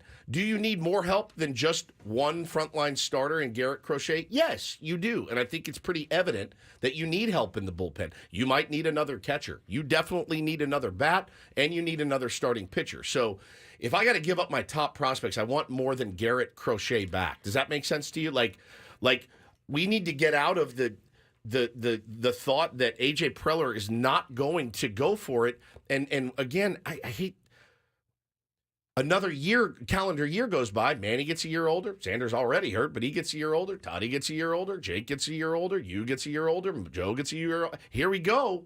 You're pot committed to trying to compete every year. So my answer is compete. Go out and try to do what you can do to improve the ball club, as he always does. I'm not worried. The people that are wringing their hands over, oh, God, how do we let go of Lesko? He's got the next Lesko in his mind already. He's got the next Snelling in his mind. He's got the next Salas in his mind. Not that I want to trade Salas. You know what I'm saying? I've never been worried about the restocking and the hype that goes behind AJ Preller's prospects because it's usually always there. I guess my question, certainly if you traded for Crochet, maybe you get Kopech too. That helps the bullpen. If you get healthy, you could push Michael King back to the bullpen where he's had, he was very successful with the Yankees last year. He's certainly done nothing to lose his spot in the starting rotation either, but you could lengthen your bullpen and help your starting rotation. For me, the question is, yes, you want to make the playoffs. Right now, the Padres with the roster they had would have made the playoffs at this point. Does Garrett Crochet even get a start in the playoffs if you get there? I mean, because you're probably going with a 4-man rotation. Does he even get there beyond? What are you talking about? Why wouldn't he? Dylan Cease. I mean, if you Darvish and Joe Musgrove are healthy. That's the big if, right? And they come back. If they don't, then yes, you definitely have to consider doing this. And maybe part of the equation is not knowing how serious, especially Joe's injury is really considered, inside the training room. Do they feel like he's going to come back and be fine, or are they pretty worried now that they're not going to have a healthy Joe Musgrove for the second half of the season and a potential playoff run. If you're not, then you definitely you need another arm at some point, because even if you sneak into the playoffs, if you're then relying on a Randy Vasquez to make a start or an Adam Mazier to make a start in a playoff game, that's not a great strategy going forward. I'd rather have someone like Garrett Crochet. But I don't want to spend a ton of prospects on Garrett Crochet if he's not going to be a difference maker for the Padres this season. Well, you can say that about anybody that you acquire. You don't want to spend a ton to get a guy that may felt not like be Dylan Cease was a difference maker already, and Luis Ariz Sure. has been a difference maker already. Yeah, and Crochet's he's had some arm problems in the past, but seems to be pretty healthy and has figured out a lot on a really bad team. But again, the names that I saw bandied about yesterday, I don't really want to trade Ethan Salas for Garrett Crochet. I don't want to trade Leonidas DeBreeze for Crochet. But again, I do feel that A.J. Preller's strength is restocking the farm, and you can't tell me that he doesn't do that. I've seen it. We've all seen him do it over and over and over and over. So I guess play to your strengths if you're a GM, right? That's all we can ask for. Play to your strengths. If this trade doesn't work out, is A.J. Preller even the one restocking the farm, though? That's a good point. Going forward. It's a very, very good point. And I don't know the answer to that. None of us do. But I look at this as a team right now that's sitting at 500, certainly have not been playing their best baseball the last 3 games. But they have holes. They're undeniable holes. Undeniable on this team. So as a GM, your job is to address that and fix those holes. I don't get the sense, maybe I'm wrong, but I don't get the sense that he's in job-saving mode, because I feel like if he was in job-saving mode, a lot of these guys would already be in other organizations. I feel that way. What I do know for a fact is he doesn't have an unlimited budget to play with, so he's going to have to get creative. I said it yesterday. We need our GM to do the best GMing of his career. And again, this year, honestly, with even the holes that we have, so far so good. Luis Campusano started out this season really, really well, putting together really quality ABs. Was mentioned daily for his framing ability, his ability to steal strikes. All that's gone. It's gone. It's out the window. He's lost right now, and he's a liability. He's a liability behind the plate and at the plate right now. Legitimately cost Matsui a couple of strikes last night with nothing other than just being lazy after it, just going after it in a lazy fashion. So yeah, address those needs, because that's your job as a GM. You can't keep running the same guys out there. You've given these guys 62 games right now to prove themselves, and there's a lot of guys pointed in the wrong direction. You can say, hey, maybe they can add a bat as well in this trade. Luis Robert, but doesn't he make a ton of money? Yeah, and do you really think the answer Where's to he all play? Is the answer to all the Padres' problems lying on the worst team in baseball White Sox, right now? Right. Where does he play if you get Luis Robert? That's the thing, too. You got to work in the constraints of the money that you have or don't have to spend, and you have to work in the constraints of what you have on your roster position-wise. Hey, man, I'd love it if you went out and traded for 2 premium bats, a premium catcher, a premium starting pitcher, and 3 bullpen arms. I'm all in. I'll give you every prospect I got. I don't care. But where do they play? Can you afford it? These are the big questions, which is why he needs to be extremely creative. I'm glad AJ's looking into it, just because he is creative enough that maybe he will surprise us with a deal that doesn't look that bad from the Padres side, that addresses an issue or two with a price tag that we all find acceptable. But the price tag that there's going to be people that hate it and people that love it, no matter who it is. Who's untouchable right now? Untouchable. I think Salas is pretty untouchable. Okay. I don't even think, I'm not sure ownership would authorize A.J. Preller trading Ethan Salas at this point. Okay. Why? Well, he's the number 6 prospect in all of baseball. Okay. He's 18 years old. Mm-hmm. Well, your window is... And it's a premium position that you have struggled to fill for a long time. So what makes you think that this guy is the right guy after struggling to fill that position it's not for me. a decade? It's baseball thinks that he's the right guy. Well, those lists have been proven wrong more than they've proven right. True. Especially ours. Look, I don't think you can trade Salas for a converted reliever who's gotten off to a hot start. Not just him. Okay. Not just all him. right. We're discussing something bigger then. Yeah, I mean, we have. If we were a starting pitcher away, sure, go ahead. Let's go, Snelling, whatever you got to do. One starting pitcher away, we're not, man. We're a catcher, potentially a first baseman. You got Donovan Solano playing first for your team right now, a designated hitter that can hit a left-handed pitcher. You know, there's all kinds of holes. 2 arms in the bullpen. I mean, there's plenty of holes to fill. Sauer on 97.3 The Fan is brought to you by the San Diego County Fair. Let's go retro at the San Diego County Fair, opening June 12th. The magic of the Midway concerts, nostalgic celebration of fashion, culture, and more. Buy your tickets online at sdfair.com. That's sdfair.com. We'll play some Take on Woods, reset the show, coming back next year on 97.3 The Fan.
All right, we are halfway home on a Wednesday, midpoint of our week here on Ben and Woods. Great to be here with you. I'm Woodsy. That's Paul Reindl. Excuse me, the executive producer. Ben Higgins, your friendly neighborhood sports anchor, joins us as well. And we are talking, of course, all things Padres baseball, as we normally do here on the program this morning. And, the other thing, Benny, I was going to bring up about, the constant flurry of trades and activity is you did get a sense a few weeks ago, and maybe you still have it, that the San Diego Padres of this year, they've been talking a lot about how they are more together, how there is less of maybe a fractured clubhouse for whatever reason.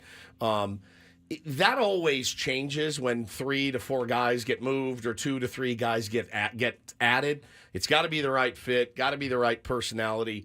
But if you're a Padre and you've been here for 5, 6, 7 years, you're used to it, I would imagine, at this point. But yeah, I mean, that's another thing that you need to consider. As far as, the long-term future of the team, it's just such a weird spot to be in for this team, committed so heavily to so many people for so long. The other question that no one's asking is, obviously you wouldn't do it because the NL is not great and you're in a wild card spot right now. But what pieces do you move from the big league team that could potentially help you, or do you not want to do that? Because I'll tell you this right now, I see a lot of people saying trade Ha-Sung Kim. He's going to be a free agent at the end of the year. Well, listen. I know of 3 to 4 players in there that would probably riot if you traded Ha-Sung Kim. Now, that's not a reason when you're trying to win a World Series to not do that. But, you talk about the makeup of a team, and there's just guys not playing well right now. You know what I mean? But again, if you wanted to be a mercenary, you could trade a guy like Ha-Sung Kim. You brought up the point off the air. There's guys on this roster that they have control of for a while. I don't want to move Jackson Merrill. I don't think you should do it at all. Well, I think that would be insane. Okay, so I did mention it. Hi, this is Jackson Merrill. Hey, which Jackson? is different than mentioning it on the air, but no, that's fine. I didn't know you didn't. No, that's fine. I wasn't trying to throw you under the bus. No. And I'll explain myself because oh God, listen to the logic. I think you were touching on it. Trading Ha-Sung Kim does nothing to help this team. There's no team out there that's like the White Sox. They have no use for Ha-Sung Kim. None They're whatsoever. not going anywhere this year. He's a free agent at the end of the year. Now, you could trade Ha-Sung Kim to a contender. Like the Dodgers, who but need a shortstop. A contender is going to give you prospects back. Correct. Which you could do. There's an argument to be made that you're going to lose Ha-Sung Kim at the end of the year. If you can get something for him, go ahead and do that. I will listen to that argument. And can this team stay around 500 without Ha-Sung Kim? Yeah. Probably. Yeah. So there's an argument to be made for that. But if you're trying to improve this roster, you're talking right now, there's only a handful of teams that are going to be willing to give up current big leaguers. They're the teams that really don't think they're in it. We're talking the Marlins, the White Sox, and, the Angels, maybe a couple of other teams.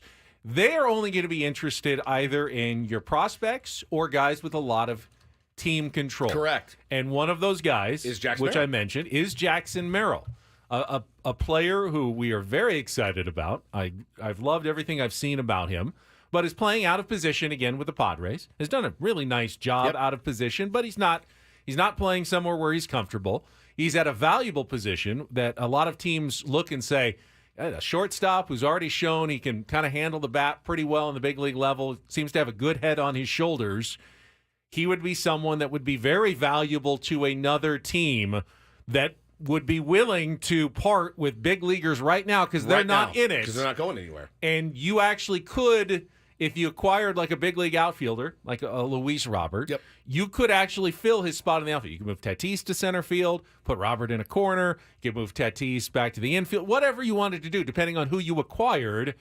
You could do that. I don't think the Padres are interested in trading Jackson Merrill. I doubt it. But if they don't think he's going to develop a little more power, if he's simply a good bat-to-ball guy, which he's shown, you already have the best bat-to-ball guy in baseball now, in Luis Ariz. Can you have too many bat-to-ball guys? Actually, yes.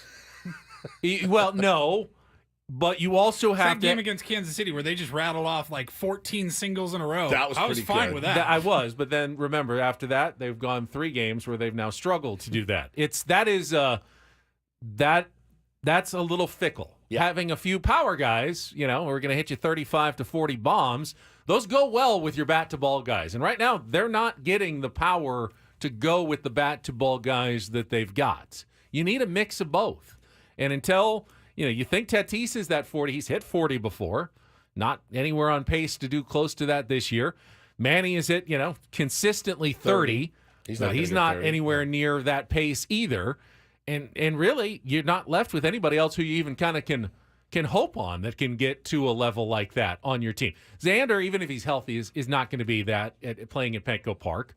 You don't have enough power on this team right now. So locking up all your bat-to-ball guys is just stocking up on an area where you're already doing well. Where are the guys who can drive those guys in, though? Yeah, I guess my question is, you just said locking up locking up players. How many more players can the Padres really lock up? Yeah, I mean, what do you consider locking up? None. You're going to have to trade. You're going to have to deals? trade some people to clear some room. And if you can't trade any of your long-term guys, which you probably can't, then you have to consider trading the guys that you have control over that don't have no trade clauses.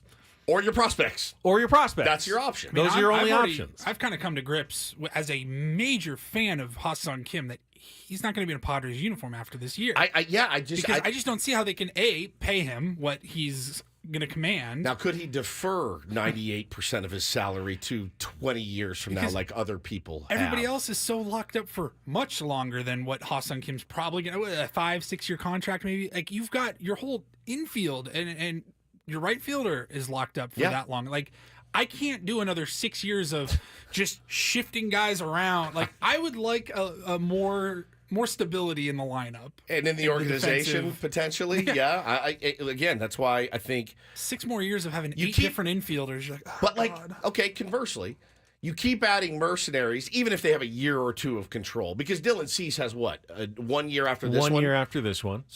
So he's essentially, it's like the guarantee in radio. I've got what's our 90 days? If they fire me, they have to pay me for 90 days, even though I have a 3-year contract. I get paid for 90 days, 3 months. Okay? The 1 year remaining of control, it is what it is. You're probably looking to move him because he's more attractive. You're not going to re-sign him because you don't have the money. You may wait to the deadline if you're not in it, but what if you're in it? There's a lot to think about with all of these moves. What does the ideal San Diego Padres team look like 3 to 4 years from now? Is Ethan Salas and Jackson Merrill your cornerstones? But you still have Manny. You still got you. You still got Joe. You still got Crony. You got Xander. You got Tatis. I mean, it's in theory, when healthy, sounds like a decent team the next 3 to 4 years. If you keep those guys, if you keep Merrill and Salas, in 4 years, you better hope that they're all like high-level all-stars. Exactly. Because they're going to be the guys that are the core, and then you're going to have kind of some aging veterans that you're hoping still have a little bit left in the tank. They're not going to be able to carry the team anymore. Tatis maybe, hopefully will still be of an age in 4 or 5 years where he's in his prime, but Manny and Xander won't be, and you and Joe Musgrove won't be. Me, I definitely won't be. You Darvish won't be. Oh, you Darvish. So you're going to need, if you're keeping those guys, they're going to have to be stars. Yes. So is Jackson Merrill going to be a star in Major League Baseball in the next, 3 to 5 years? If he is, you keep him. Yeah. If you don't think he's going to be a star, if he's just a good, but who could say? Well, that's the job. That's AJ Preller's job, for him to try to say which guys are going to be stars and which guys are just pieces that you can use right now to make your team better. I don't know, but it's his job to at least have the best opinion on what is true and what is not true. And he hasn't been right all that often either over the last few years. As far as which ones to keep and which ones not to keep. Yeah, and so it certainly begs, it makes interesting talking points, also exhausting talking points, because I don't know if it's feasible to go out and get 3 guys from the White Sox for all of your prospects. I don't have a lack of faith that he's able to replenish the farm, though. He always does. That's the only thing that helps me sleep at night is like, well, they said he couldn't do it. He did it again. And potentially even better. So, given another year and a half, I'm pretty confident Padres will have a lot of top ranked prospects 100%. Baseball America loves. Of course. And, other teams will salivate over. Correct. So he does that very well, consistently. No doubt. We need a contestant for Take on Woods. We pushed it back from last hour since we had Adam Jones on. So call right now if you don't get to play. If you're a little bit of a late riser, joins the program a little bit later. We've got instant win prize this week. We have tickets to the Kings of Late Night at the San Diego County Fair, featuring Jay Leno, Craig Ferguson, and Arsenio Hall. Tickets are on sale now at sdfair.com, but you can win them right now by taking on Woods in our musical trivia challenge.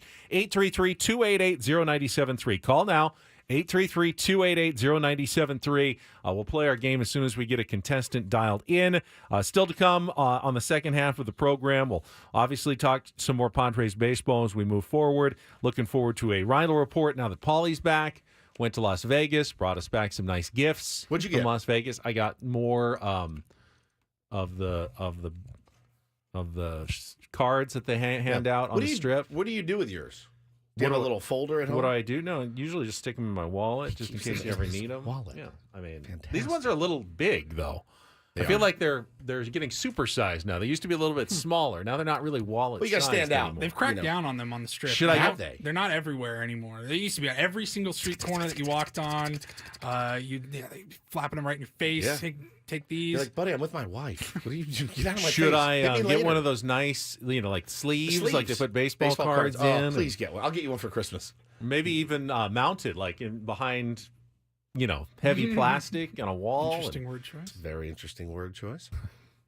All right, I see some people calling in. Let's get to today's game. It is time to take on Woods.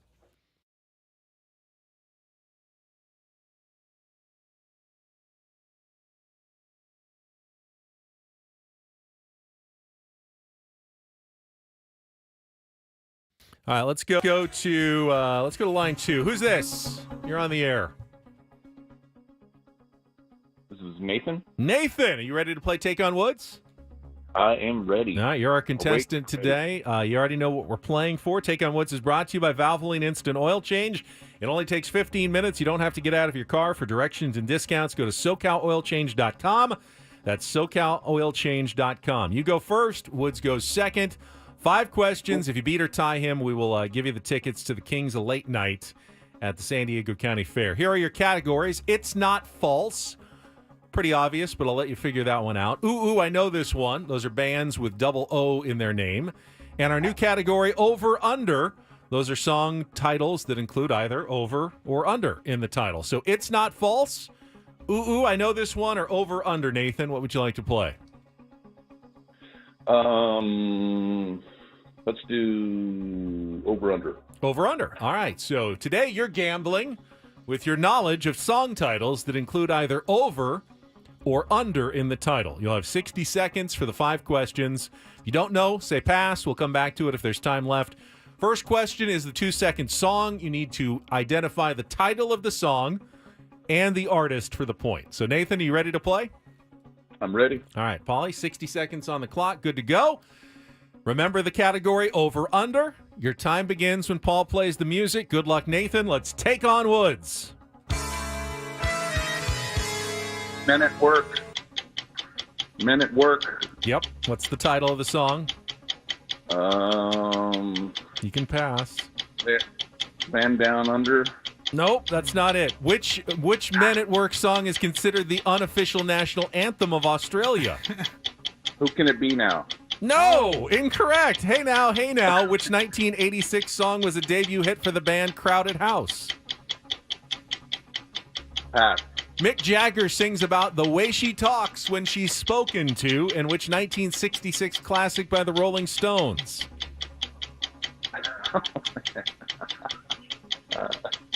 Oh, man, I'm not doing good this one. Pass. Spin Magazine called which 1973 track with a 6-word title the quintessential Led Zeppelin song with an unforgettable and impossible to pin down opening riff and a life-affirming transition from acoustic to electric? Oh, I thought it was starting so well. He got Men at Work. He was right there. And then the titles just did not come to him. Overkill was our 2-second song. Down Under, of course, is the unofficial national anthem of Australia. Just didn't put those two together. Don't Dream It's Over by Crowded House. Under My Thumb from the Stones. And Over the Hills and Far Away by Led Zeppelin. This is going to be a Woods win. But we'll see if he can manage this category without knowing what it's about. Tricky one. All right, 60 seconds on the clock. Your time begins when Paul plays the music. Good luck, Woods. Let's take on Nathan. It's Men at Work. Overkill? Correct. And which Men at Work song is considered the unofficial national anthem of Australia? Land Down, is that Land Down Under? Correct. Hey Now, which 1986 song was a debut hit for the band Crowded House? Don't Dream It's Over. Correct. Mick Jagger sings about the way she talks when she's spoken to in which 1966 classic by the Rolling Stones? Under My Thumb. Correct. Spin Magazine called which 1973 track with a 6-word title the quintessential Led Zeppelin song with an unforgettable and impossible to pin down opening riff and a life-affirming transition from acoustic to electric? Oh, Stairway to Heaven. It I didn't fits, say it. but okay, you didn't. 6 words, you said. It did. What's the category? Over the Hills and Far Yes, Away. it is. Very good. 5 for 5. Clean sweep and a 5-0 shutout win 5-0. today. I love the Overkill category so was much. Over Under. I love Overkill. That is a great It's song. such a great song.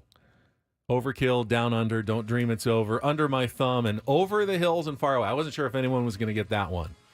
You pulled it out, though. Yeah. Nicely done. I love all those songs, I think. I love this song. Oh, play it out, and we'll come back with more Bennett Woods on San Diego's #1 sports station, 97.3 The Fan.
Got a question for you. Sure. And out there as well, if you want to answer it or you want to talk some Padres baseball, you can join us. 833-288-0973. We don't have anything scheduled specifically for the rest of this hour.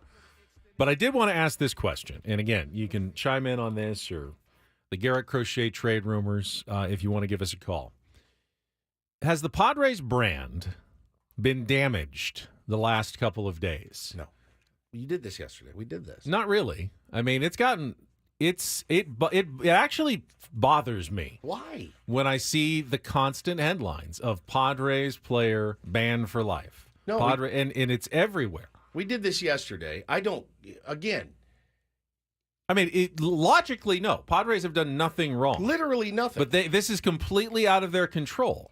But I would imagine the rest of the country, when they look and just see the headline, who cares? And they go, "Oh, Padres player banned for life." What's going on there? Two guys associated with the team both were placing bets when they weren't on the team. Was the Dodgers brand not damaged by the Ippei Mizuhara? Not even a little. Scandal. Not even a little bit. Oh, I would argue that it at least somewhat has been. Bro, they have had tons of negative publicity. But you're talking about people on Twitter. Like, that's just Twitter. Brand awareness, it's kind of a nebulous thing, but it's a real thing that businesses, and baseball is a business. I submit to you that they want to have good, positive associations with their brand. But I submit to you that the Urias, the Bauer, that stuff's more damaging to their brand, and it didn't damage their brand at all. Not even a little. I mean, Padre fans make fun of them, you know what I mean? But, like, that's it. And if they want to have a gotcha moment over Tucupita Marcano, you don't think the Dodgers brand has been damaged by all these things? Not even in the slightest. Do you not follow Bill Shaken, who tweets every day that they've just signed up with a Japanese candy bar for $700 billion? They just signed up with a Japanese. I have seen those every effing day. They've got money on top of money on top of money. No advertiser is running from the hills because of Ippei Mizuhara. And no advertiser should be running from the Padres because of Tucupita Marcano or Jay Groom. Now, again, I will tell you this. If 12 guys in the clubhouse, it comes out that our entire starting 9 and 3 of our starting pitchers were all doing an illegal ring, yes, we're screwed. We're dead. We have to take a week off the air just to let it cool over. Yes, that's damaging to the brand. 2 clowns that made $300 bets in one case, and another one a little bit more. I'm not saying this other teams. I'm not saying this is a logical thing. That's not how it works. I think when you read the story from the last couple of days, and actually read the story, not just the headlines. Sure. No one reads the story. You learn quickly that it wasn't really that big of a deal. Of course. You would have thought, bro, I was pretty out of pocket the last few days and would just, walk through a sports book, and then one of the TVs would have ESPN on or something. Like, every headline, you would have thought Tucupita Marcano was like the face of the Yes, Padres. exactly. Of course. So I see what Ben's talking about. Every headline, and it bothers me when I see it. It's every headline says, Padres player banned from baseball for life. Padres Tucupita, Padres infielder banned from baseball for life. And if you don't follow baseball that closely, that's not a great thing for the Padres. But you don't care if you don't follow baseball closely, and let's be honest, there are people that follow baseball closely and still don't really get the nuances of the game. I don't think this does one single solitary thing. I think that PEDs, that's more damaging to your brand. I think that Padres have had to deal with that. They've had to deal with that 100%, and that's certainly. I do think there's something like the Padres are not well thought of among the sport of baseball. I don't think AJ Preller is well liked. That's pretty general. I don't think that the sport likes the way that Peter Seidler spent money. We know that. They said it. Owners said it. I think that the Tatis thing is the steroid suspension is going to hang over the team and him for a long time. But guys, I think that's more of a personal thing. But this is how it works, man. This is how it works in sports, and this is how it works on Twitter. And I don't think there has been one.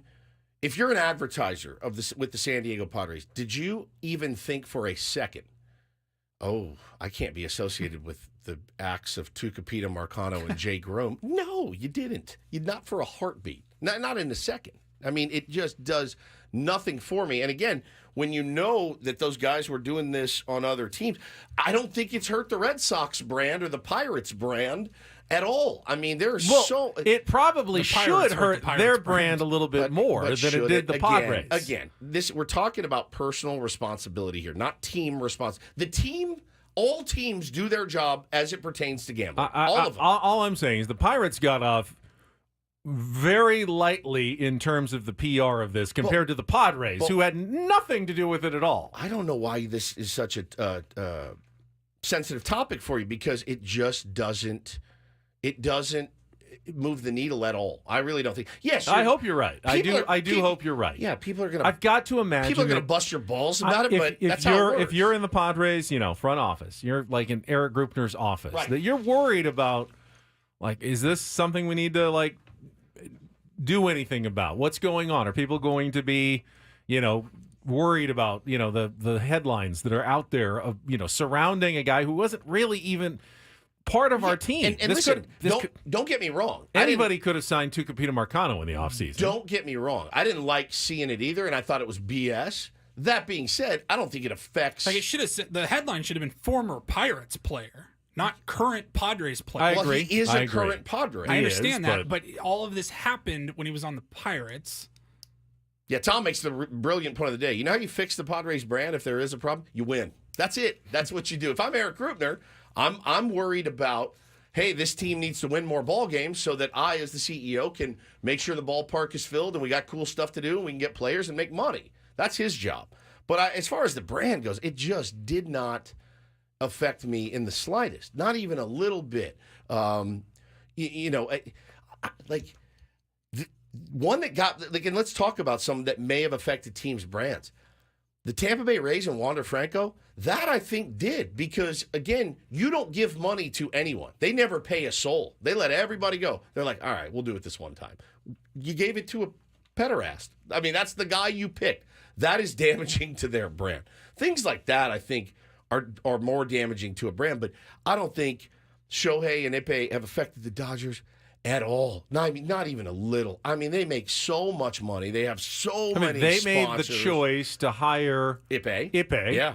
I know he came from the Angels, and most of this happened while he was with the Angels, but they made the choice to hire him. That doesn't do anything. But that's fine. That's fine. Good. The good thing that means people are smarter than maybe I'm giving them credit for. But the good thing they understand that this isn't a Padres issue at all. Now, listen, if there was evidence that they tried to cover up something or that they knew, yeah, I think that's damaging to the brand, certainly. But as long as...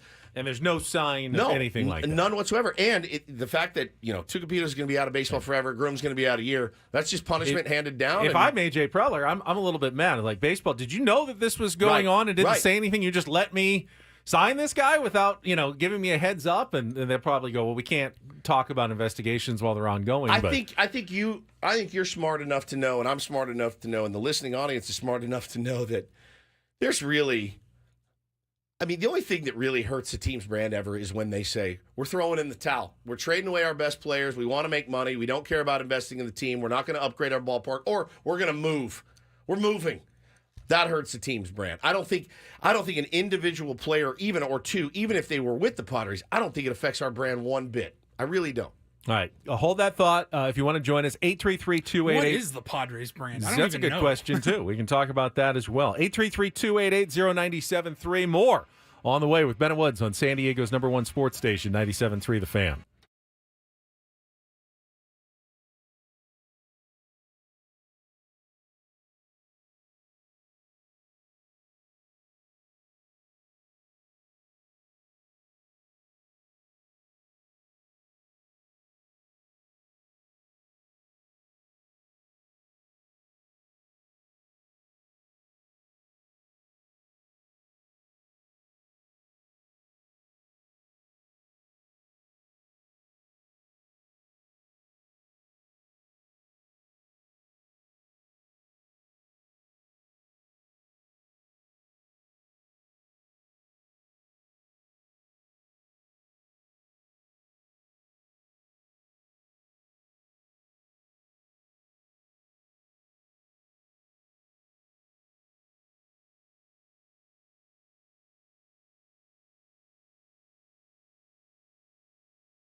Paul asked an interesting question. He said, what is the Padres brand in our last segment? And I've seen some people in the chat going, I don't know if we have a brand. Someone says, I think the Padres brand is 500 baseball.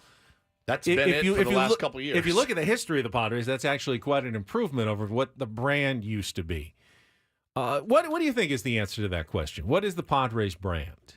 I mean, for me, the most notable and the thing that I think most fans think about when they think about the Padres is where they play. Petco Park, great ballpark experience. You always have generally a good time when you go to Petco Park. Other fans love coming to Petco Park and watching the team play. Certainly it's not a championship brand. No, they don't have any. You can't have a championship brand without winning some of those. I think it's a brand that has certainly improved immensely, or whatever it is, over the last few years of what it used to be. Much more relevant and significant than they were 10 years ago. And, credit ownership, credit even A.J. Preller for a lot of that. But what is the brand? That's an interesting question. And I'm not sure what exactly the answer is to that question. It's it is a good question.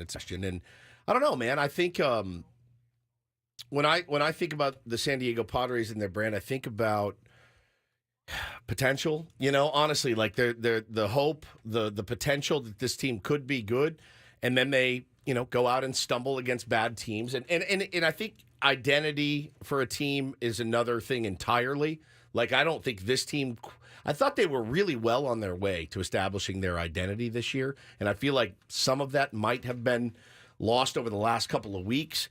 Don't know why, per se. I don't know that a team's identity is necessarily the same as the brand. It's not. But after a while, after a while, if you do it consistently for 3-4 years, like Fightin' Phils, the Cardinals of the 80s had both an identity and a brand. Of course. That because of the players they had on the team that were there for a long time, and they ran and they played great defense, and sometimes that is your both identity and your brand. Sometimes the players just play for a team. The Yankees, what's their brand? It's the pinstripes. Yep.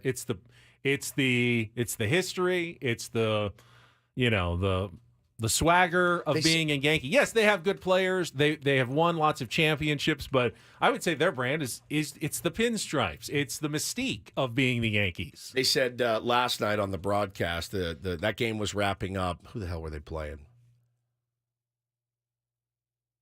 It was on. It was on, and I'm watching it. And they said at the end, this Yankee team this year has that attitude that those old Yankee teams that they said it doesn't matter who the opponent is. Like, we're going to the Twins. Talk about a team beating up on a team that's lesser than they've done it for a decade now plus. They have the identity now. It doesn't matter who's in front of us. We're going to go through you. And that's what you want. That's what you need here. And you do that for a couple of years, Ben, then you have your identity, your brand. I think I was thinking about it the other day. They were interviewing Willie Adames yesterday, and the Brewers are playing really good baseball. You know what their brand is? We'll kick your ass. We'll fight you if we have to. We're going to play hard. We're going to slide hard. We're going to be aggressive, and we're going to kick your ass. And they have an identity. And that's kind of been the brand that they've had for the last couple of years. Now, they've fallen short as well. A lot of potential, a lot of really good arms, never really materialized. It's hard to do. But as far as a brand, we're still working on ours here. Yeah, I think we are. And it can change. The Oakland A's went the other direction. They used to have a really good brand. The Oakland A's were a respected, well-run organization. And then they transitioned. Then they had the Billy Bean. The Moneyball was their brand. Moneyball was their brand. And you may have liked it or not liked it, but they had an identity. Now their brand is just sadness and no fans, and it's bad. It's really bad. Maybe the gunslinger brand of the all-in mentality. We're going to go for it. We're going to make moves. The riverboat gambler. That's AJ's brand. That's AJ's brand, but you can fire general managers. You can, but for now, since he's been there, he's run the team. Yeah, but if AJ left, what remains as the Padres brand? Don't know.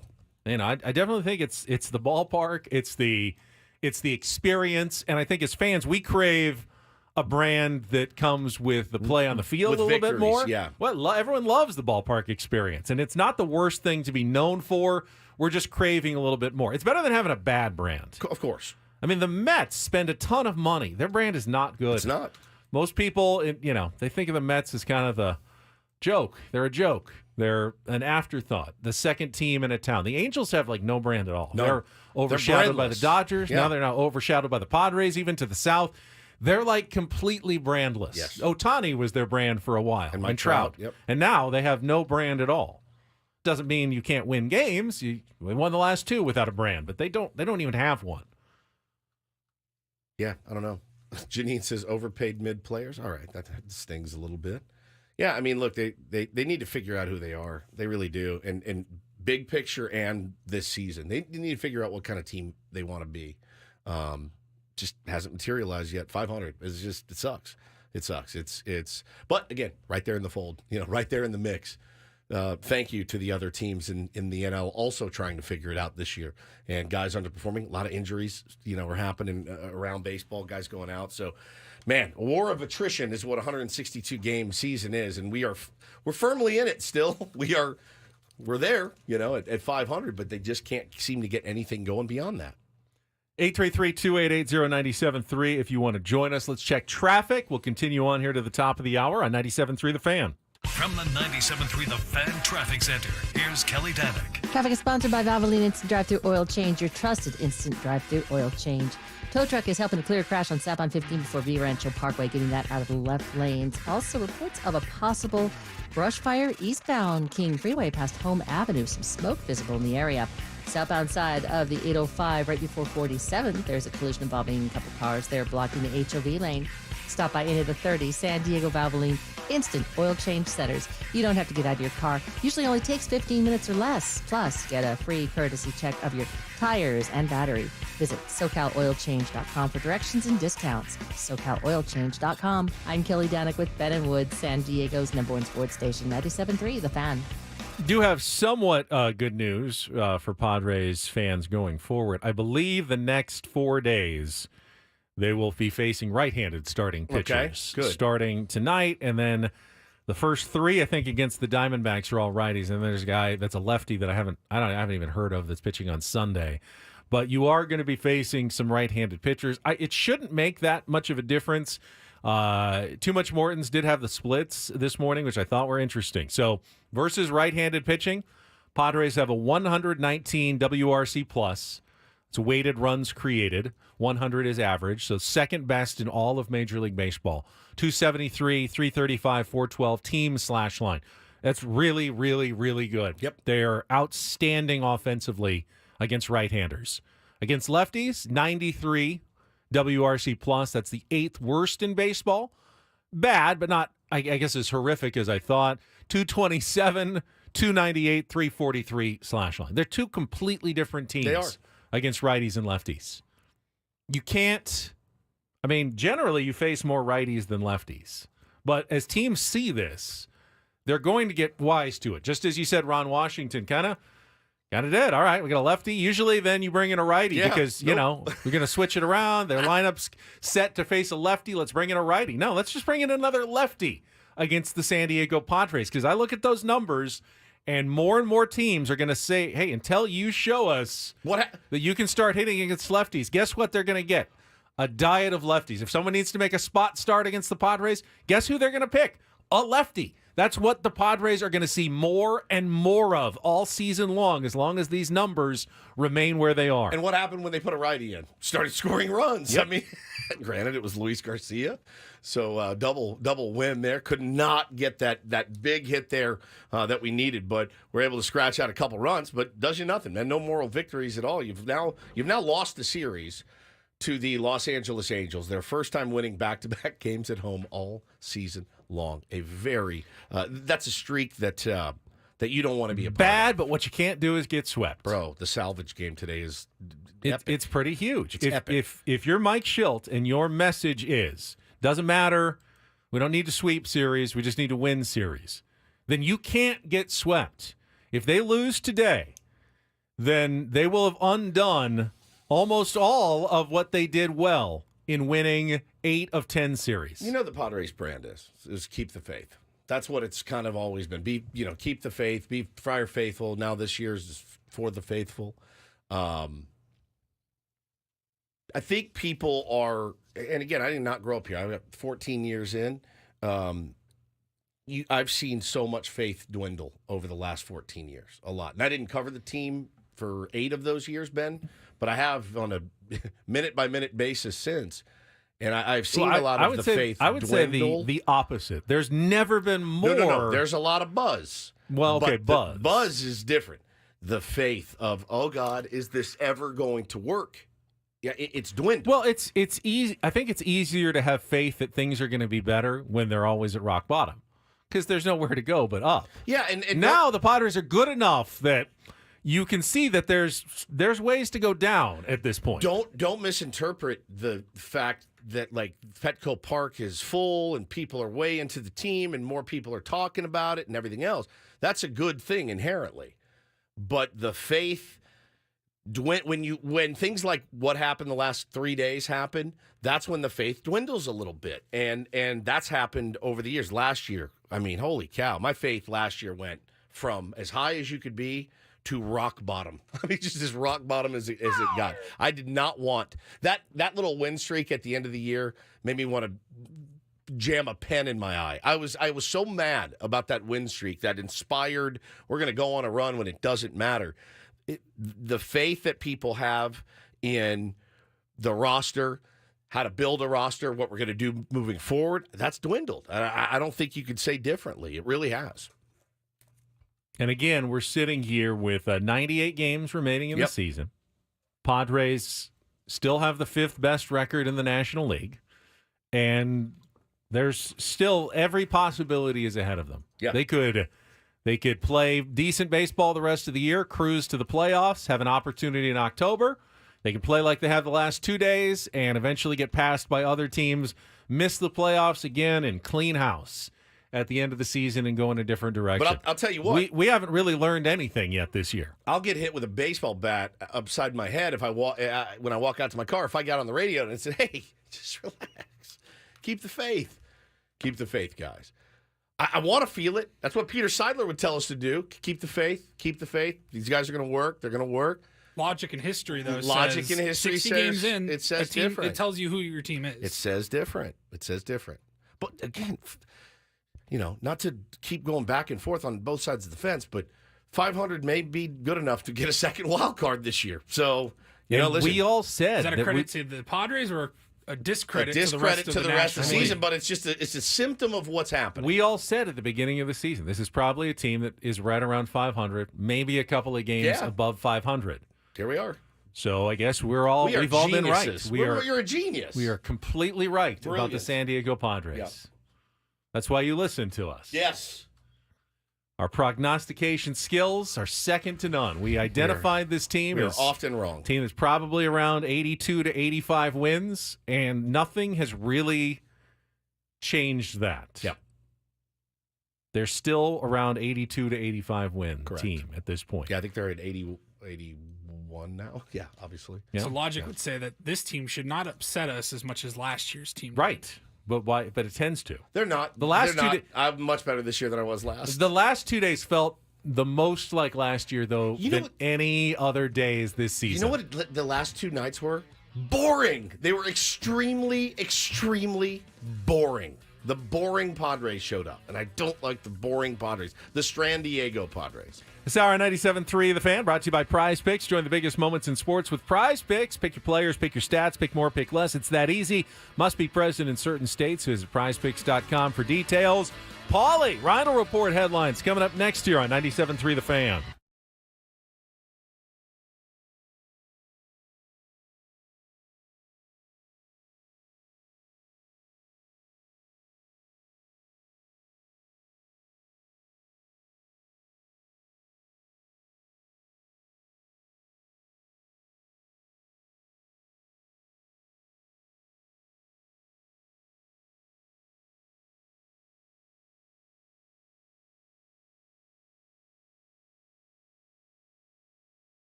Hey, did we?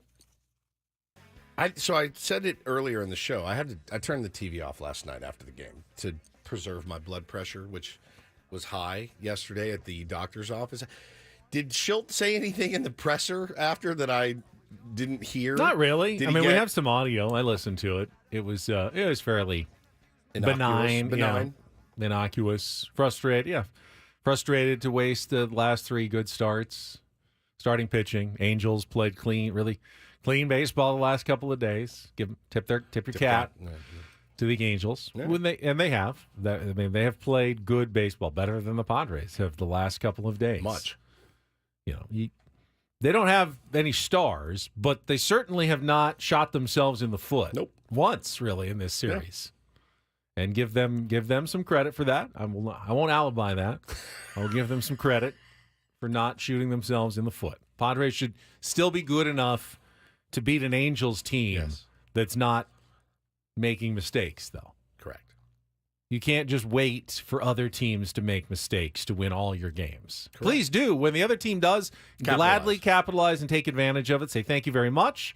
Try not to do it yourself and give away wins. Padres have made more mistakes than the Angels have the last couple of days. Yep. Some key walks by the pitchers.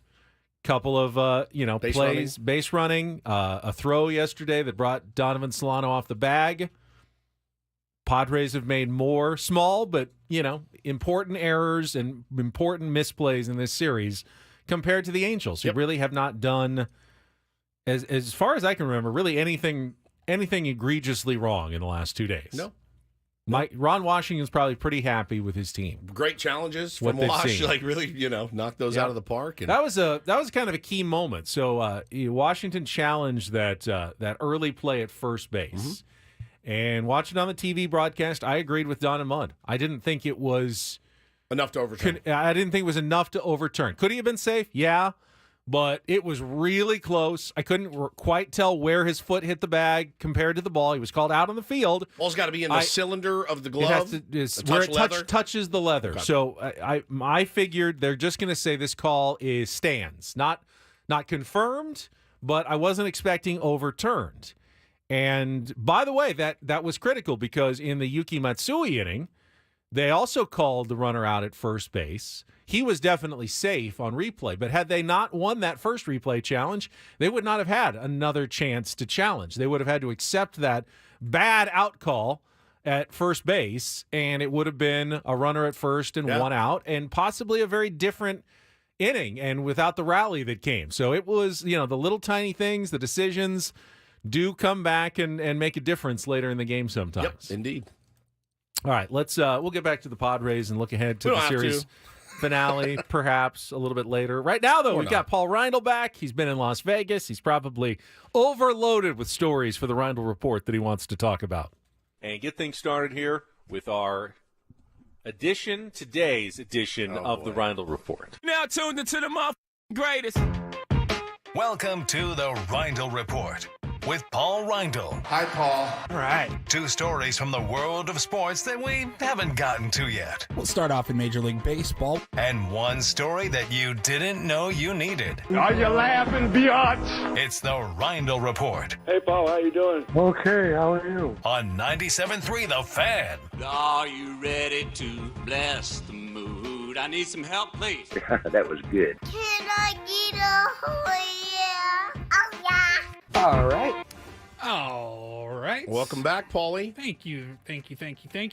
We will get started here. It's the Reindl Report brought to you by the Frozen Ropes Summer Baseball League. Frozen Ropes is now registering ball players age 6 through 12. Go to SanDiegoFrozenRopes.com for more information. Let's see. Gentlemen, can I get basketball Ben Higgins to the podium, please? Hello, I'm awake. Got a report here that the Lakers might be closing in fascinating on J.J. Redick. What? As their next head coach. J.J. Redick, former solid NBA player. He's really been making headlines as an analyst for ESPN. He's been really, really good over the last couple of seasons now. Smart dude. Yes. I feel real dumb when I watch him speak. Right, but he does it in a way that makes you understand the game from his point of view. He does, but he also comes off as a little bit A touch. Like, I'll compare it to touch football. Not arrogant, but a touch like, you really don't know that?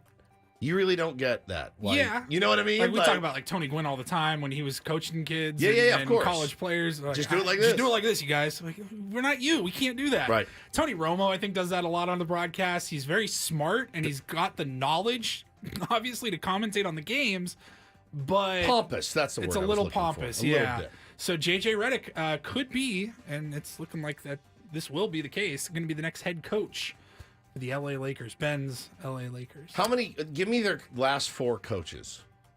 The last 4 coaches before Darvin Ham. Frank Vogel. Luke Walton. J.J. Redick. Maybe. Let's see. I may be missing one in there at some point. Odd choices a little bit, yes. It sounds like it's coming down to either the outside-the-box choice of J.J. Redick or the safer choice of James Borrego, who is the former Charlotte Hornets head coach, was a USD assistant back in 2001 to 2003. J.J. Redick is, he hosted a podcast with LeBron James. It's the same age as LeBron James. Oh, that's cool. I mean... So cool. now It's cool, but is it also... Now he's got his foot in the door. Is it problematic? Yeah, are people just going to say, this is LeBron pulling the strings? LeBron has said, I have nothing to do with this. No one believes him, of course. Don't you? Is it bad that LeBron is pulling some strings? Maybe you want LeBron to be pulling some strings. To me, I mean, if you want me to sell you on J.J. Redick, who was the last analyst who became head coach of the Los Angeles Lakers? Pat Riley. Worked out really, really well. He was an outside-the-box choice. Was doing the radio call with Chick Hearn, as we all saw. If we watched Showtime, Winning Time. So, missing so much. And it worked out really well. That was an outside-the-box choice. I lean toward, what are you really expecting from the Lakers? Go with something a little different. Try J.J. Redick. Okay. See what happens. Certainly I'm all right with it. Certainly a more exciting hire. I'm not expecting them to win the title next year. Okay. Everyone's getting older. They don't have any draft picks for the most part. They got one. They got to keep this year's draft pick. Are they going to use it on Bronny? I don't think so, but who knows? All right, we'll move on. This is kind of a basketball story, at least. A former basketball player. So, you see this with high school and college athletes. They'll play multi-sports, and then, when it's time to go pro, it's time to pick one. You rarely see somebody give up one professional sport and then, they might go hit the golf course recreationally with their friends or even play in some pro-ams. But rarely do you see a guy quit one sport and then excel in another sport. And that happened for a local guy, Chase Budinger from La Costa North Canyon County. High School, yes. So I think we talked about this several years ago. He retired from professional basketball and became a professional volleyball player. Well, he has punched his ticket to the Paris Summer Olympics as a beach volleyball player. And I just thought that was interesting. You see a guy that goes from the top of his craft in the NBA to a completely different sport. And he's not just playing it for fun or even on some low-level tours. He's now in the Olympics as a volleyball player. Yeah, I remember at LCC, he was a phenomenal basketball player, obviously. Went on to, Arizona and then the NBA. But he was also an all-CIF volleyball player for the Mavericks as well, and he had to focus on basketball. But he could have easily gone into volleyball, but there wasn't a ton of money in volleyball, so he made the smart choice, go with basketball. Obviously, never lost the love of volleyball, and is still athletic and you could jump out of the gym in basketball. Now the two sports do complement each other. Serves him very well on a volleyball court, to get up there and spike away. Very athletic, and I'll be cheering big time for Chase Budinger at the Olympics in Paris in beach volleyball this summer. Must be nice to be that talented, to be athletic, just that athletic. Like, I'm just going to try this, do this, not try this, but I'm also going to dominate this. I think it's always like bar conversation, LeBron James look like in the NFL if he's a tight end or something. Multi-sport athletes, they're very few and far between at that high a level. And I just thought, good for him. Local guy. Yeah, there you go. And now he's going to be competing in the Summer Olympics. Finally, I got a wild story here. The headline just reads, let's dive into this here. So Elon Musk has this company called Starlink, and I think the goal there is to provide internet access and technology for the entire world. Okay. And we're starting to see how it's going to work because a remote tribe in Brazil was given access to the internet for the very first time. And they acted like 13-year-old boys, every single one. So the first time they've ever seen internet, given devices and shown this is what you need to do to access whatever. Technology. Technology. I mean, it's something that is so just natural to us. Sure. So it's a 2,000-person tribe, 2,000-member tribe in the Amazon rainforest, the Marubo tribe, living along a river, and they were connected to the internet late last year. They dropped 20 antennas in their area, their forest, and got them all connected onto the internet. And the tribe leaders have had to put time limitations on everybody. Yeah, just like we do, yes. They've noticed that everybody's developed group chats. And the men have become very obsessed with pornography. Who would have guessed? Who among us could have guessed that? They're Human nature, apparently. They're hooked on social media. All they do is stream videos and watch dirty videos. They're like 13-year-old boys. Like Mud Grant, just showing you clips of videos that they like. That's what they're doing now in the Amazon jungle. That is insane. But not who could have seen that coming? Not that surprising at all. I'm so worried about that with my kids. We have all the parental. What? They turn into you? Yes. Well, they can when they're older. I'm worried about 9-year-olds. You know what I mean? Like you can turn into me, just not yet. Yeah. When you're of age, I can't stand in your way. You're going to be an adult. Tribe leaders said they had to immediately institute time limits because nothing would get done otherwise. It's incredible. Would society be better if social media was just not invented? Didn't exist. 100%. Unquestionably. What if there were no cell? Would you go back to no cell phones at all? I could not do that. Nope. But no social media. Yeah, social media would be the world would look so much better, and we would feel so much more together. The divisiveness that is social media. It's also connected a lot of people that have been lonely and found, people that they would have never found before. What did we have? Rent-a-friend for that. You could have gone and gotten that, and you're fine. You don't need social media. I just think, look, I'll just speak for myself. I'm full-on addicted to it. Full on. No question. When you see me with my phone in my hand, I'm scrolling Twitter or Instagram or something. Like I'm full-on addict. Shocker. I think we probably are. What would you be doing otherwise, though? Let's say, in a perfect world, take it away. Well, I did it for a few months last year, and I played the guitar more, and I read more, and I like. Were you happier? Yes. You were happy. Massively. You weren't bored to tears most of the time. I felt FOMO like crazy. Yeah. I mean, it was kind of around like trade deadline stuff was happening. You guys were telling me about it. I was like, I don't know. I didn't hear about it. I felt unprepared, like I couldn't do my job. Yeah, that's part of it. But I just don't have a good governor, on I'm just going to give myself 15 minutes and then I'm out. I mean, it's hard to even watch a baseball game because I'm just looking for people's insane comments the whole time as I'm watching the game. It's part of the experience of the game for me. You are. I think you're afraid of missing something. I'm afraid of missing something. Yeah. You don't want to be foolish that you don't know something everybody else does, so you have to be on social media. Deeper question here from Tim. Would we be better to be fans with no sports radio, no internet? Yes. Yes. I wonder if the teams would sign up for that. It's a great question.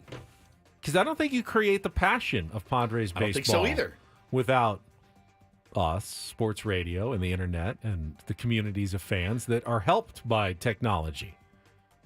They help grow. Technology helps grow. Padres Twitter is a great community of Padres fans. Sure. Yeah, they can be doomers, but it's a great community of fans. I would hate to take that away. Yeah, I would too. But all of those doomers would be so much happier if they weren't on. They wouldn't be doomers. They wouldn't be doomers. You could be doomers. You should doomer in your home. Home dooming. I mean, I remember growing up and following the Padres religiously, which usually involved going out when I got up at 6 a.m., getting the newspaper, if I hadn't heard the game, Jerry Coleman calling it on the radio, because I go to bed like 8:30 or 9, and the game was still on, looking at the box score and seeing how everybody did, and being like ready to like the dramatic opening of the paper to see if the Padres won in the morning. Adam says there was sports radio in 1984. Was there? Was there sports radio in 1984? Not in San Diego, I don't think. No. I think it came after that here. Maybe in New York there was. Yeah. The very early version of it. I think we got it in like the late 80s here.